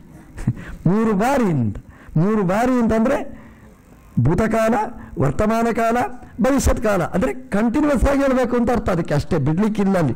ನಮಗೆ ಖುಷಿ ಅದು 3 ಕೃಷ್ಣ ಕೃಷ್ಣ ಕೃಷ್ಣ ಅಂದರೆ ಅದಲ್ಲ ಅವ್ರು ಹೇಳಿದ್ದು.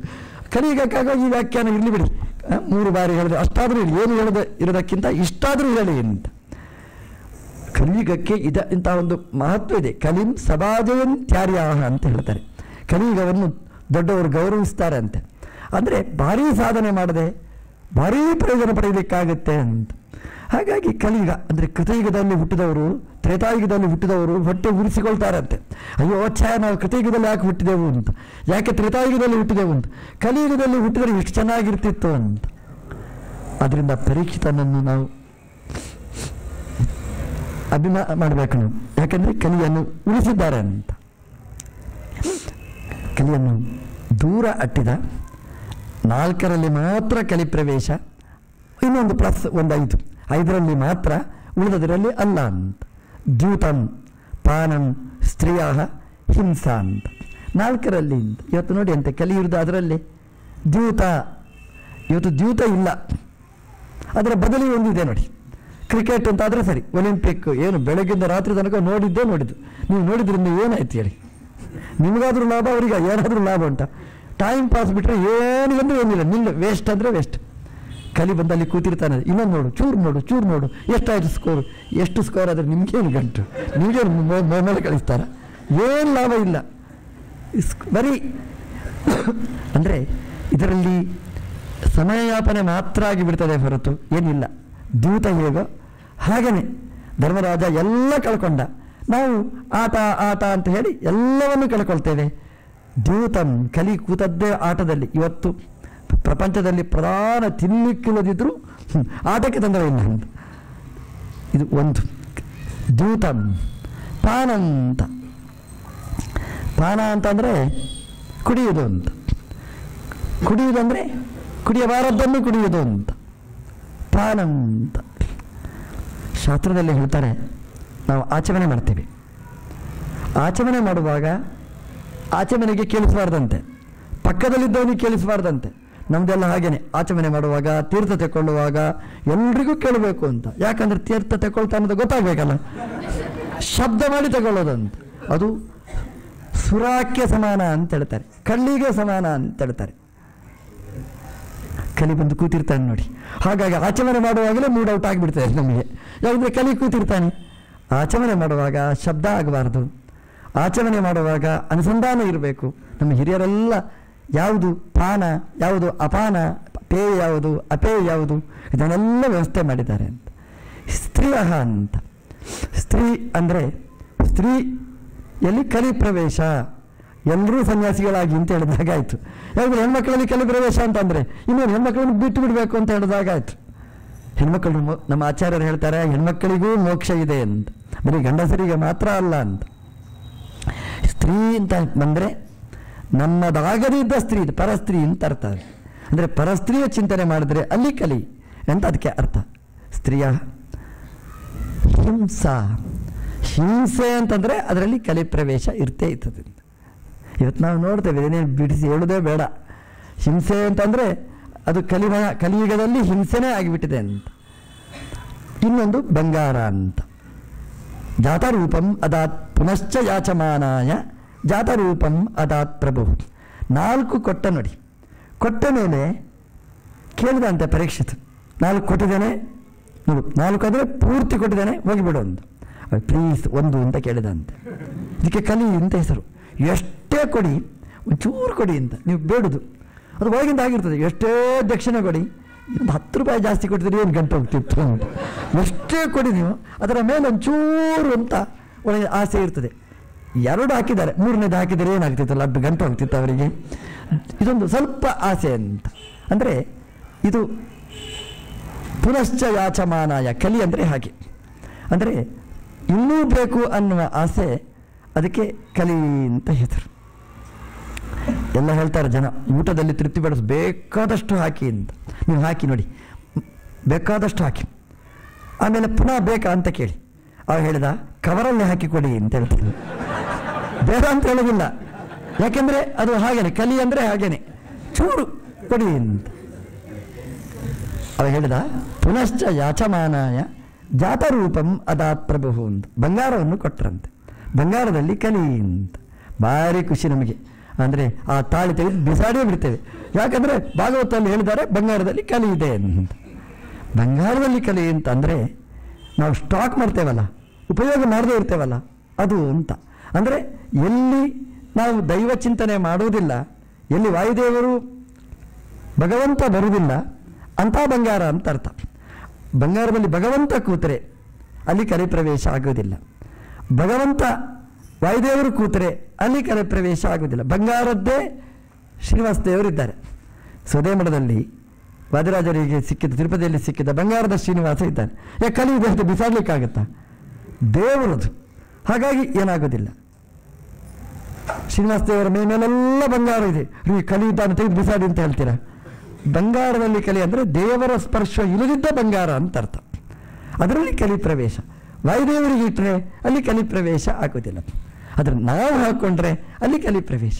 ಹಾಗಾಗಿ ಬಂಗಾರದಲ್ಲಿ ಕಲಿ ಅಂತ ಅಂದರೆ ಭಗವಂತನ ವಾಯುದೇವರ ಸ್ಪರ್ಶ ಇಲ್ಲದ, ಪರಶುಕ್ಲತ್ರಯ ಪ್ರವೇಶ ಇಲ್ಲದೇ ಇರತಕ್ಕಂತಹ ಬಂಗಾರ ಅಂತ ಅದಕ್ಕೆ ಅರ್ಥ. ಕಲಿ ಹತ್ರ ಕೇಳಿದ್ರಂತೆ. ಕಲಿ ಹೇಳಿದ, ಕೊನೆಗೆ ಇಂಟ್ರಿ ಮಾಡಿದ್ರು ಕಲಿಯನ್ನು, ನಿನಗೇನು ಅನ್ನಿಸ್ತದೆ ಈಗ ಅಂತ. ಅವ ಹೇಳಿದ, ಪಂಚ ಅನೂನಿ ಸ್ಥಾನಾನಿ, ನನಗೆ 5 ಜಾಗ ಕೊಟ್ಟರು, 5 ಸ್ಥಾನವನ್ನು ಕೊಟ್ಟರು, ಪ್ರಪಂಚವನ್ನೇ ತುಂಬಿಬಿಟ್ಟಿದ್ದೇನೆ ಅಂತ ಹೇಳಿದ ಅಂತ ಕಲಿ. ನನಗೆ 5ರಲ್ಲಿ 1 ಎಲ್ಲಾದರೂ ಒಂದಲ್ಲ ಒಂದು ಉಂಟೇ ಉಂಟು ಅಂತ. ಪರೀಕ್ಷಿತ ಅವರ ಬಗ್ಗೆ ಹೇಳ್ತಾರೆ. ಪರೀಕ್ಷಿತ ಹೇಗಿದ್ದ? ಇಂತಹ ಧರ್ಮ ರಕ್ಷಣೆ ಮಾಡಿದಂತಹ ಪರೀಕ್ಷಿತ, ಕಲಿಯನ್ನು ನಿಗ್ರಹ ಮಾಡಿದ ಪರೀಕ್ಷಿತ, ಅವನ ಅನುಸಂಧಾನ ಹೇಗಿತ್ತು ಅಂತ. ದೇವರು ಅಂದರೆ ತುಂಬ ಭಕ್ತಿ ಅಂತೆ ಕೃಷ್ಣ ಅಂತಂದರೆ. ಯಾಕೆಂತಂದರೆ ಆ ಕಾರಣ ಹೇಳ್ತಾನೆ. ಏನು ಕಾರಣ ಅಂತಂದರೆ, ಕೃಷ್ಣನ ಮೇಲೆ ಇದು ಯಾಕೆ ಹೇಳ್ತೇನೆ ಅಂತಂದರೆ, ದೇವರಲ್ಲಿ ಭಕ್ತಿ ಮಾಡಲಿಕ್ಕೆ ನಾವು ಏನು ಮಾಡಬಹುದು ಅಂತ. ಅದು ಪರೀಕ್ಷಿತ ಭಕ್ತಿ ಮಾಡಿದ. ನೃಪತಿ ಚರಣಾರ ಭಕ್ತಿ ಕರೋತಿ ನೃಪತಿ ಚರಣಾರ ವಿಂದೇ ಅಂತ. ಕೃಷ್ಣನ ಚರಣಾರವಿಂದದಲ್ಲಿ ಭಕ್ತಿಯನ್ನು ಮಾಡ್ತಿದ್ದಂತೆ. ನೃಪತಿ ಅಂದರೆ ಪರೀಕ್ಷಿತ. ಚರಣಾರವಿಂದೇ ಅಂತ ಕೃಷ್ಣನ ಪಾದದಲ್ಲಿ ಭಕ್ತಿಯನ್ನು ಮಾಡ್ತಿದ್ದ ಅಂತ. ಹೇಗೆ ಅಂತಂದರೆ, ಸ್ನಿಗ್ಧೇಶು ಪಾಂಡುಷು ಜಗತ್ ಪ್ರಣತಸ್ಯ ವಿಷ್ಣೋ ಅಂತ. ಪಾಂಡುಷು ಸ್ನಿಗ್ಧೇಶು ಅಂತ ಅಂದರೆ ಕೃಷ್ಣ ಏನು ಮಾಡಿದ ಅಂತಂದರೆ, ಪಾಂಡವರ ಮೇಲೆ ತುಂಬ ಪ್ರೀತಿ ಮಾಡ್ತಿದ್ದಂತೆ. ತುಂಬ ಪ್ರೀತಿ ಅಂದರೆ ತುಂಬ ಪ್ರೀತಿ. ಆ ಪ್ರೀತಿಗೆ ಒಂದು ಎಲ್ಲನೇ ಇಲ್ಲ. ಹೇಗೆ ಅವನ ಪ್ರೀತಿ ಅಂದರೆ ಅದು ಅನುಗ್ರಹ ಅಂತ ಹೇಳಿ, ಅಥವಾ ಪ್ರೀತಿ ಯಾವ ಶಬ್ದನೂ ಕರೀಬೋದು. ಸಾರಥ್ಯ, ಪಾರ್ಷದ, ಸುಸೇವನ, ಸೌಖ್ಯ, ದೌತ್ಯ, ವೀರಾಸನ, ಅನುಗಮನ, ಸ್ತವನ, ಪ್ರಣಾಮೈಹಿ ಸ್ನಿಗ್ಧೇಶು ಪಾಂಡಶೋ. ಅದು ಕೃಷ್ಣ ಪಾಂಡವರ ಸಾರಥ್ಯವನ್ನು ಮಾಡಿದ ಅಂತ. ಪರೀಕ್ಷಿತ ರಾಜರಿಗೆ ಭಾರಿ ಖುಷಿ ಅಂತೆ. ಖುಷಿ ಅಂತಂದರೆ ಎಂಥ ದೇವರು ಕೃಷ್ಣ ಅಂತ. ದೇವರು ಅಂದರೆ ಸರ್ವೋತ್ತಮನಾದವ. ಅವ ಅರ್ಜುನನ, ನಮ್ಮ ತಾತಂದು ರಥದ ಸಾರಥ್ಯವನ್ನು ಮಾಡಿದ ಅಂತ, ಡ್ರೈವಿಂಗ್ ಮಾಡಿದ ಅಂತ. ಭಾರೀ ಖುಷಿ ಅಂತೆ ಪರೀಕ್ಷಿತಿಗೆ. ಅಂದರೆ ಓನರ್ ಆಗಬೇಕಾದವ ಡ್ರೈವರ್ ಆದ ಅಂತಂದರೆ ಎಂಥ ದೇವ್ರಿ, ಎಂಥ ಭಕ್ತಿರಿ. ಇಬ್ಬರು ಡ್ರೈವರ್ಗಳಿದ್ದಾರೆ. ಒಂದು ಕೃಷ್ಣನ ಡ್ರೈವಿಂಗಿನ ಬಗ್ಗೆ, ಸಾರಥ್ಯದ ಬಗ್ಗೆ ಭಾಗವತ ಹೇಳುತ್ತೆ. ಇನ್ನೊಂದು ಕಂಸನ ಸಾರಥ್ಯದ ಬಗ್ಗೆ ಹೇಳುತ್ತೆ. ನಾವು ಯಾರನ್ನು ಸಾರಥಿಯನ್ನಾಗಿ ಮಾಡ್ಬೋದು ಅಂತ. ವಸುದೇವ ದೇವಕಿಯರು ಕಂಸನ ಕೈಯಲ್ಲಿ ಸಾರಥ್ಯವನ್ನು ಕೊಟ್ಟಿದ್ರು. ಅದೇನು ದೇವಕಿ ಮದುವೆ ಆಯಿತು, ವಸುದೇವನ ಜೊತೆಗೆ ಕಲ್ಯಾಣೋತ್ಸವ ಆಯಿತು, ಭಾರೀ ಮಂಗಳ ಯಾತ್ರೆ ನಡೀತಂತೆ, ಶೋಭಾಯಾತ್ರೆ, ಭಾರೀ ಯಾತ್ರೆ, ಬೀದಿ ಬೀದಿಯಲ್ಲಿ ಭಾರೀ ವೈಭವದ ಉತ್ಸವ ನಡೀತಂತೆ. ಇವತ್ತಿನದಲ್ಲ, ಅವತ್ತು ಇತ್ತು. ಕೃಷ್ಣವರ್ಧಕನ ಮುಂಚೆನೇ ಇತ್ತು, ವೈಭವದ ರಥಯಾತ್ರೆ ನಡೀತಂತೆ. ದೇವಕಿ ವಸುದೇವರನ್ನು ಕೂಡಿಸಿ ಬಂಗಾರದ ರಥದಲ್ಲಿ ಮೆರವಣಿಗೆ ಮಾಡಿಸಿದಂತೆ. ಕಂಸನೇ ಸ್ವತಃ ಸಾರಥ್ಯ ಮಾಡಿದಂತೆ. ಎಷ್ಟು ಪ್ರೀತಿ ಇರ್ಬೋದು ಅಂತ ಲೆಕ್ಕಾಚಾರ ಮಾಡ್ತೀರಿ. ಮೋಸ್ಟ್ ಡೇಂಜರಸ್ ಅಂತ ಭಾಗವತ ಹೇಳುತ್ತೆ. ಯಾಕಂತಂದರೆ ಏನೋ ಅಶರೀರವಾಣಿ ಆಯಿತು, ಅಸ್ಯಾಹ ಅಷ್ಟಮೋ ಗರ್ಭ ತಾಮ್ ಹಂತ ಅಂತ. ನನ್ನನ್ನು ಕೊಲ್ತದ ಇವಳ ಗರ್ಭ, ಇವಳನ್ನು ತೆಗೆದು ಬಿಡ್ತೇನೆ ಅಂತ. ರಥದ ಹಗ್ಗ ಬಿಟ್ಟ, ಒರೆಯಲ್ಲಿದ್ದ ಕತ್ತಿಯನ್ನು ತೆಗೆದ ಅಂತೆ. ದೇವಕಿಯ ಕಚವನ್ನು ಹಿಡಿದ ಅಂತೆ, ಕತ್ತರಿಸ್ತೇನೆ ಅಂತ ಹೊರಟ ಅಂತೆ. ಇಂಥವರ ಕೈಯಲ್ಲಿ ಡ್ರೈವಿಂಗ್ ಕೊಟ್ಟರೆ ಹೆಂಗಿರಿ? ಮಧ್ಯರಥದಲ್ಲಿ ನಿಂತುಕೊಳ್ತೇನೆ ಅಂತ ಹೇಳಿದವರು ಬೇಕಾ ಇಂಥವರ ಹತ್ರ ಅಂತ? ಕೊಡಬೇಡ ಅಂತ ಭಾಗವತ ಹೇಳಿತು. ಕ್ಷಣೇ ತುಷ್ಟಾ ಕ್ಷಣೇ ವೃಷ್ಟಾ ತುಷ್ಟಾ ರುಷ್ಟ ಕ್ಷಣೇ ಕ್ಷಣೆ ಅವ್ಯವಸ್ಥಿತ ಚಿತ್ತಾನ ಪ್ರಸಾದೋಪಿ ಭಯಂಕರ. ಅವರು ಸಾವಾಸ ಮಾಡಬೇಡಿ ಅಂತ. ಅವನು ಸಾರಥ್ಯ ಅಲ್ಲ, ಎತ್ತಿ ಕುಣಿತಾನೆ ಅಂತಾದರೂ ಬೇಡ ಅಂತ ಹೇಳಿಬಿಡಿ, ದೂರದಲ್ಲಿ ಇಡಿ ಅಂತ. ಕಂಸನ ಕೈಯಲ್ಲಿ ಕೊಡಬೇಡಿ ಅಂತ. ಕಂಸ ಅಂತಂದರೆ ಕೋಪದವ, ಕೆಟ್ಟ ಕಾಮುಕ. ಅವರ ಕೈಯಲ್ಲಿ ರಥ, ನಮ್ಮ ಮನೋರಥ ದೇಹರಥದ ಸಾರಥ್ಯ ಅವರ ಕೈಯಲ್ಲಿ ಕೊಡಬೇಡಿ ಅಂತ. ಕೃಷ್ಣನ ಕೈಯಲ್ಲಿ ಕೊಡಿ, ದೇವರ ಕೈಯಲ್ಲಿ ಕೊಡಿ, ನಮ್ಮ ರಥ ಚೆನ್ನಾಗಿ ಸಾಕ್ತದೆ ಅಂತ. ಸಾರಥ್ಯ ಅಂತ. ಸಾರಥ್ಯ ಅಂದರೆ ಹೇಗೆ ಮಾಡಿದ ಗೊತ್ತಾ? ಪರೀಕ್ಷಿತ್ ಅದನ್ನು ಅನುಭವಿಸ್ತಾರೆ ಅವರು. ಡ್ರೈವರ್ ಅಂದರೆ, ಸಾರಥ್ಯ ಅಂದರೆ ಹೇಗಿರಬೇಕು? ಕೃಷ್ಣನಾಗಿರಬೇಕು ಅಂತ. ಶಲ್ಯ ಭೂಪತಿಯವನು ಮಹಾಸಮರ್ಥನಾದವ ಕರ್ಣನಿಗೆ ಸಾರಥಿಯಾಗಿದ್ದ. ಕರ್ಣ ಬತ್ತಳಿಕೆಯಿಂದ ಬಾಣ ತೆಗೆದ, ಅಸ್ತ್ರ ತೆಗೆದ. ಅರ್ಜುನನ ಕತ್ತನ್ನು ಗುರಿಯಾಗಿಟ್ಟುಕೊಂಡ. ಅವನು ಅಸ್ತ್ರ ತೆಗೆದಾಗ ಅದರಲ್ಲಿ ನಾಗನೂ ಸೇರಿಕೊಂಡ, ಅಶ್ವಸೇನೂ ಸೇರಿಕೊಂಡು ಇನ್ನೇನು ಅಸ್ತ್ರ ಪ್ರಯೋಗ ಆಯಿತು, ಬರ್ತಾ ಇದೆ. ದೇವರು ಸುಮ್ಮನೆ ಕೂತಿದ್ದಂತೆ. ಅದೇನು ಅಸ್ತ್ರ ಬರ್ತಾ ಇದೆ. ಆ ಅರ್ಜುನ ರಥವನ್ನು ದೇವರು 4 ಅಂಗುಳ ಭೂಮಿಯ ಒಳಗೆ ಕೊಂಡೋಗಿ ಬಿಟ್ಟಂತೆ. ಅರ್ಜುನನಿಗೆ ಸಿಟ್ಟು ಬಂತಂತೆ. ಕೃಷ್ಣ, ನೀನು ಡ್ರೈವರ್, ನಾನು ಹೇಳಿದಾಗ ಕೇಳಬೇಕು, ನಾನು ಹೇಳದೆ ನೀನು ಯಾಕೆ ಕೆಳಗೆ ಕೊಂಡೋದಿ ಅಂತ. ಕೃಷ್ಣ ಹೇಳ್ದ, ನೀನು ಹೇಳಿದಾಗೆ ಕೂತ್ರೆ ನಮ್ಮ ಅರ್ಜುನ ತಲೆ ಹೋಗ್ತಿತ್ತು ಅಂತ.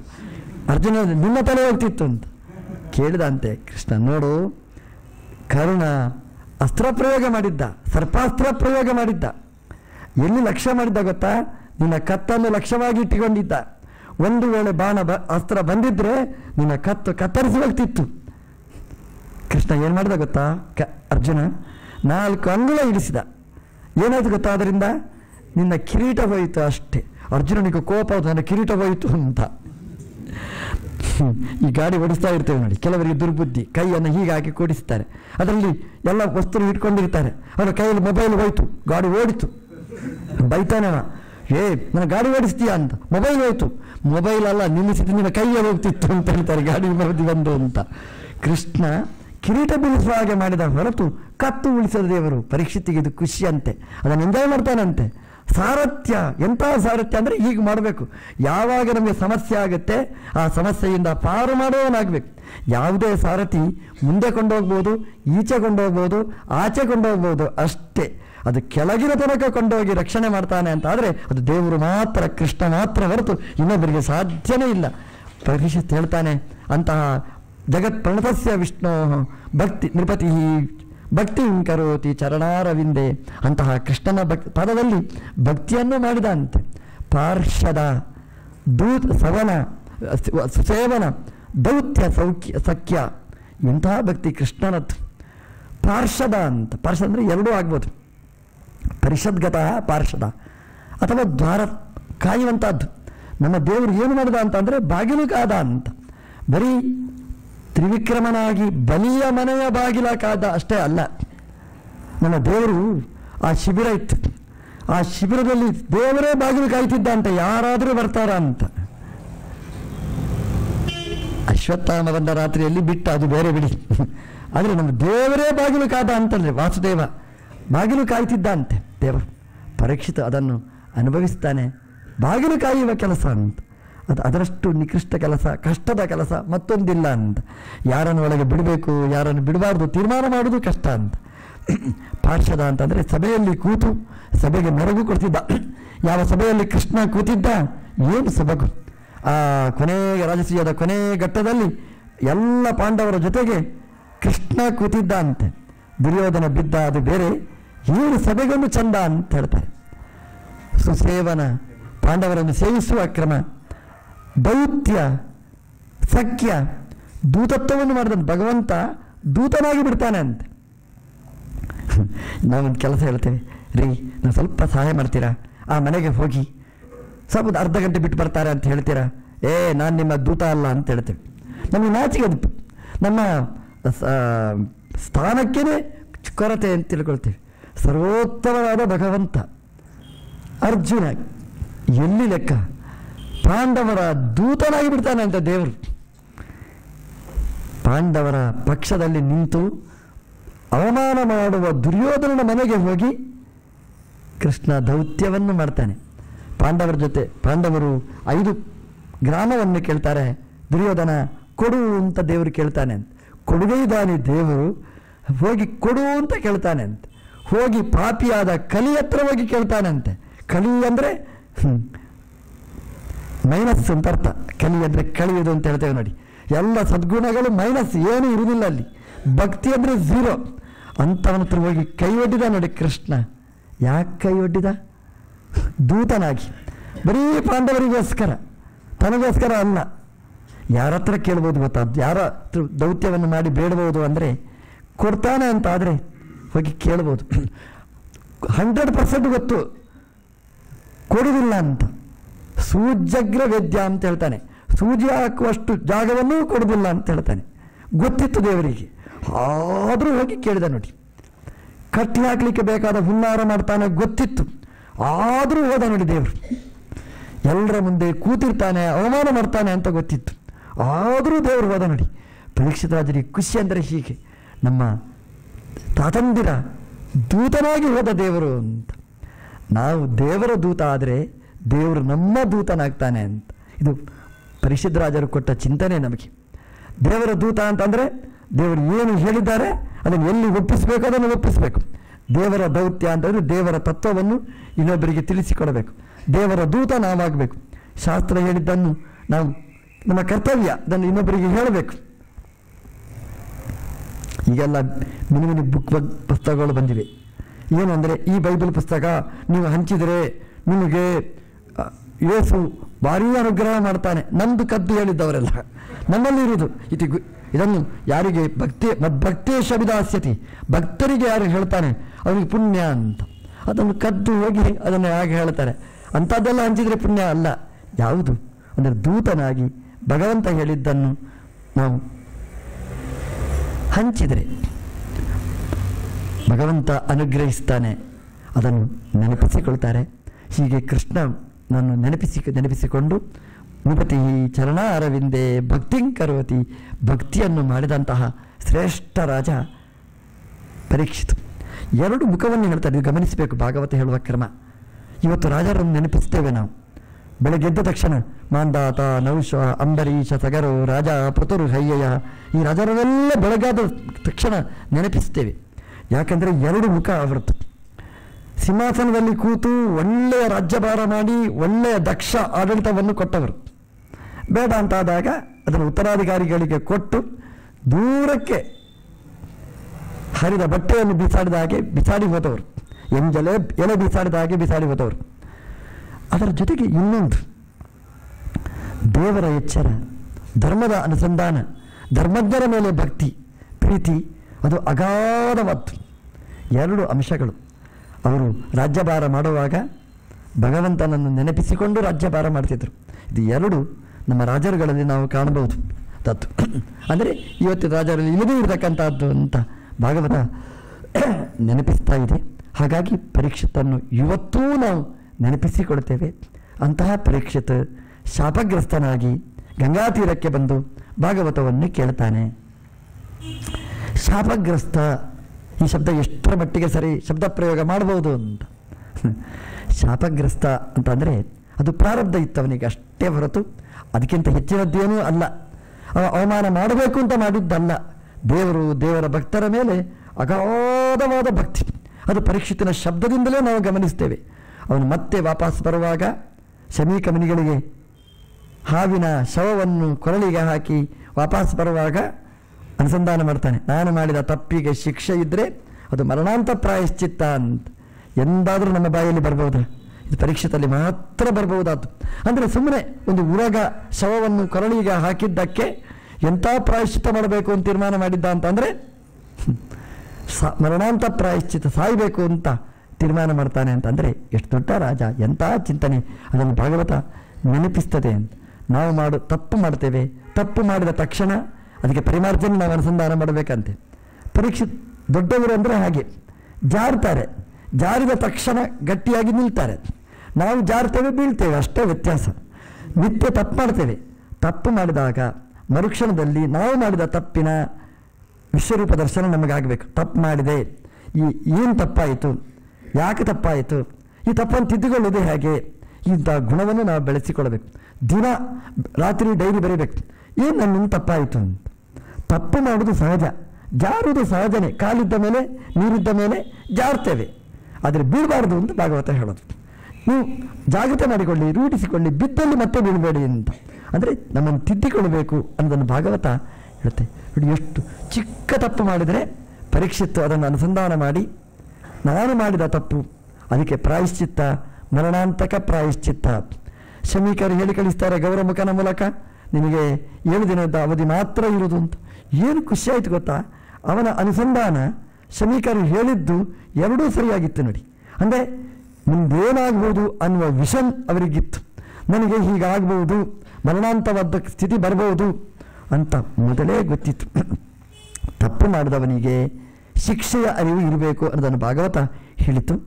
ಪರೀಕ್ಷಿತ್ ಗಂಗಾ ತೀರಕ್ಕೆ ಬರ್ತಾನೆ. ಶುದ್ಧವಾದ ಗಂಗೆ, ಅಲ್ಲಿಗೆ ಬಂದರೆ ಶುದ್ಧವಾದ ಎಲ್ಲ ಜ್ಞಾನಿಗಳು ಅಲ್ಲಿ ಸೇರಿದ್ರು. ಅಲ್ಲಿಗೆ ತತ್ರಾಗಮತ್ ಭಗವಾನ್ ವ್ಯಾಸಪುತ್ರ ಎದೃಚ್ಛಯಾಗ ಅತಮಾನ. ಅಲ್ಲಿಗೆ ವ್ಯಾಸಪುತ್ರರು ಬಂದರು ಅಂತ, ಶುಕಾಚಾರ್ಯರು ಬಂದರು ಅಂತ ಹೇಳಿಲ್ಲ ಭಾಗವತ, ವ್ಯಾಸಪುತ್ರರು ಬಂದರು ಅಂತ. ಅಂದರೆ ಶುಕರು ಅಂತಂದರೆ ವ್ಯಾಸರ ಪುತ್ರ, ಅಂದರೆ ವ್ಯಾಸರ ಪುತ್ರ ಅಂದರೆ ಭಾಗವತವೇ ಬಂತು, ಶುಕಾಚಾರ್ಯರು ಬಂದದ್ದಲ್ಲ. ವ್ಯಾಸರ ಪುತ್ರ ಅಂದರೆ ವ್ಯಾಸರು ಕೊಟ್ಟ ಗಿಫ್ಟ್. ಎಲ್ಲ ಶಾಸ್ತ್ರಗಳನ್ನು ಮಾಡಿ ಕೊನೆಗೆ ಕೊಟ್ಟದ್ದು ಭಾಗವತ, ಸರ್ವೋತ್ಕೃಷ್ಟವಾದ ಕೃತಿ. ಅದು ಶುಕಾಚಾರ್ಯರು ಬಂದರು ಅಂದರೆ, ರುದ್ರದೇವರು ಬಂದರು ಅಂತಂದರೆ ಭಾಗವತವೇ ಬಂತು ಅಂತ ಅರ್ಥ. ಅಂದರೆ ಶುಕ ಮರೆಯದಿದ್ದ ಭಾಗವತ ನಾವು ಕೇಳ್ತೇವೆ, ನಾವು ಓದ್ತೇವೆ. ಅದೇ ಹೇಗೆ ಅಂತಂದರೆ ನಾವು ಕೇಳ್ತಾ ಇರ್ತೇವೆ ಅಂದರೆ ಮರಿತಾ ಇರ್ತೇವೆ ಅಂತ ಅರ್ಥ. ಇದು ಕೇಳ್ತಾ ಇರೋದು ಹೇಗೆ, ಅದ್ರ ಕೇಳ್ತಾ ಇರ್ತೇವೆ.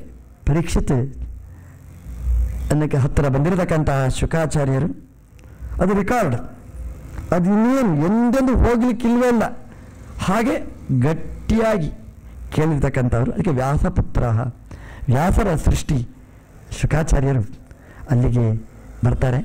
ಪರೀಕ್ಷಿತ್ ತನ್ನನ್ನು ಅರ್ಪಿಸಿಕೊಳ್ತಾನೆ. ಶುಕಾಚಾರ್ಯರು ಪರೀಕ್ಷಿತ್ ರಾಜರಿಗೆ ಭಾಗವತವನ್ನು ಪರೀಕ್ಷಿತನ್ನು ನಿಮಿತ್ತವಾಗಿಟ್ಟುಕೊಂಡು ಎಲ್ಲ ಸಜ್ಜನರಿಗೆ ಭಾಗವತವನ್ನು ಉಪದೇಶ ಮಾಡಿದರು ಎಂಬಲ್ಲಿಗೆ ಇವತ್ತಿನ ಪ್ರವಚನವನ್ನು. ಕೃಷ್ಣ ಅರ್ಪಣಮಸ್ತು.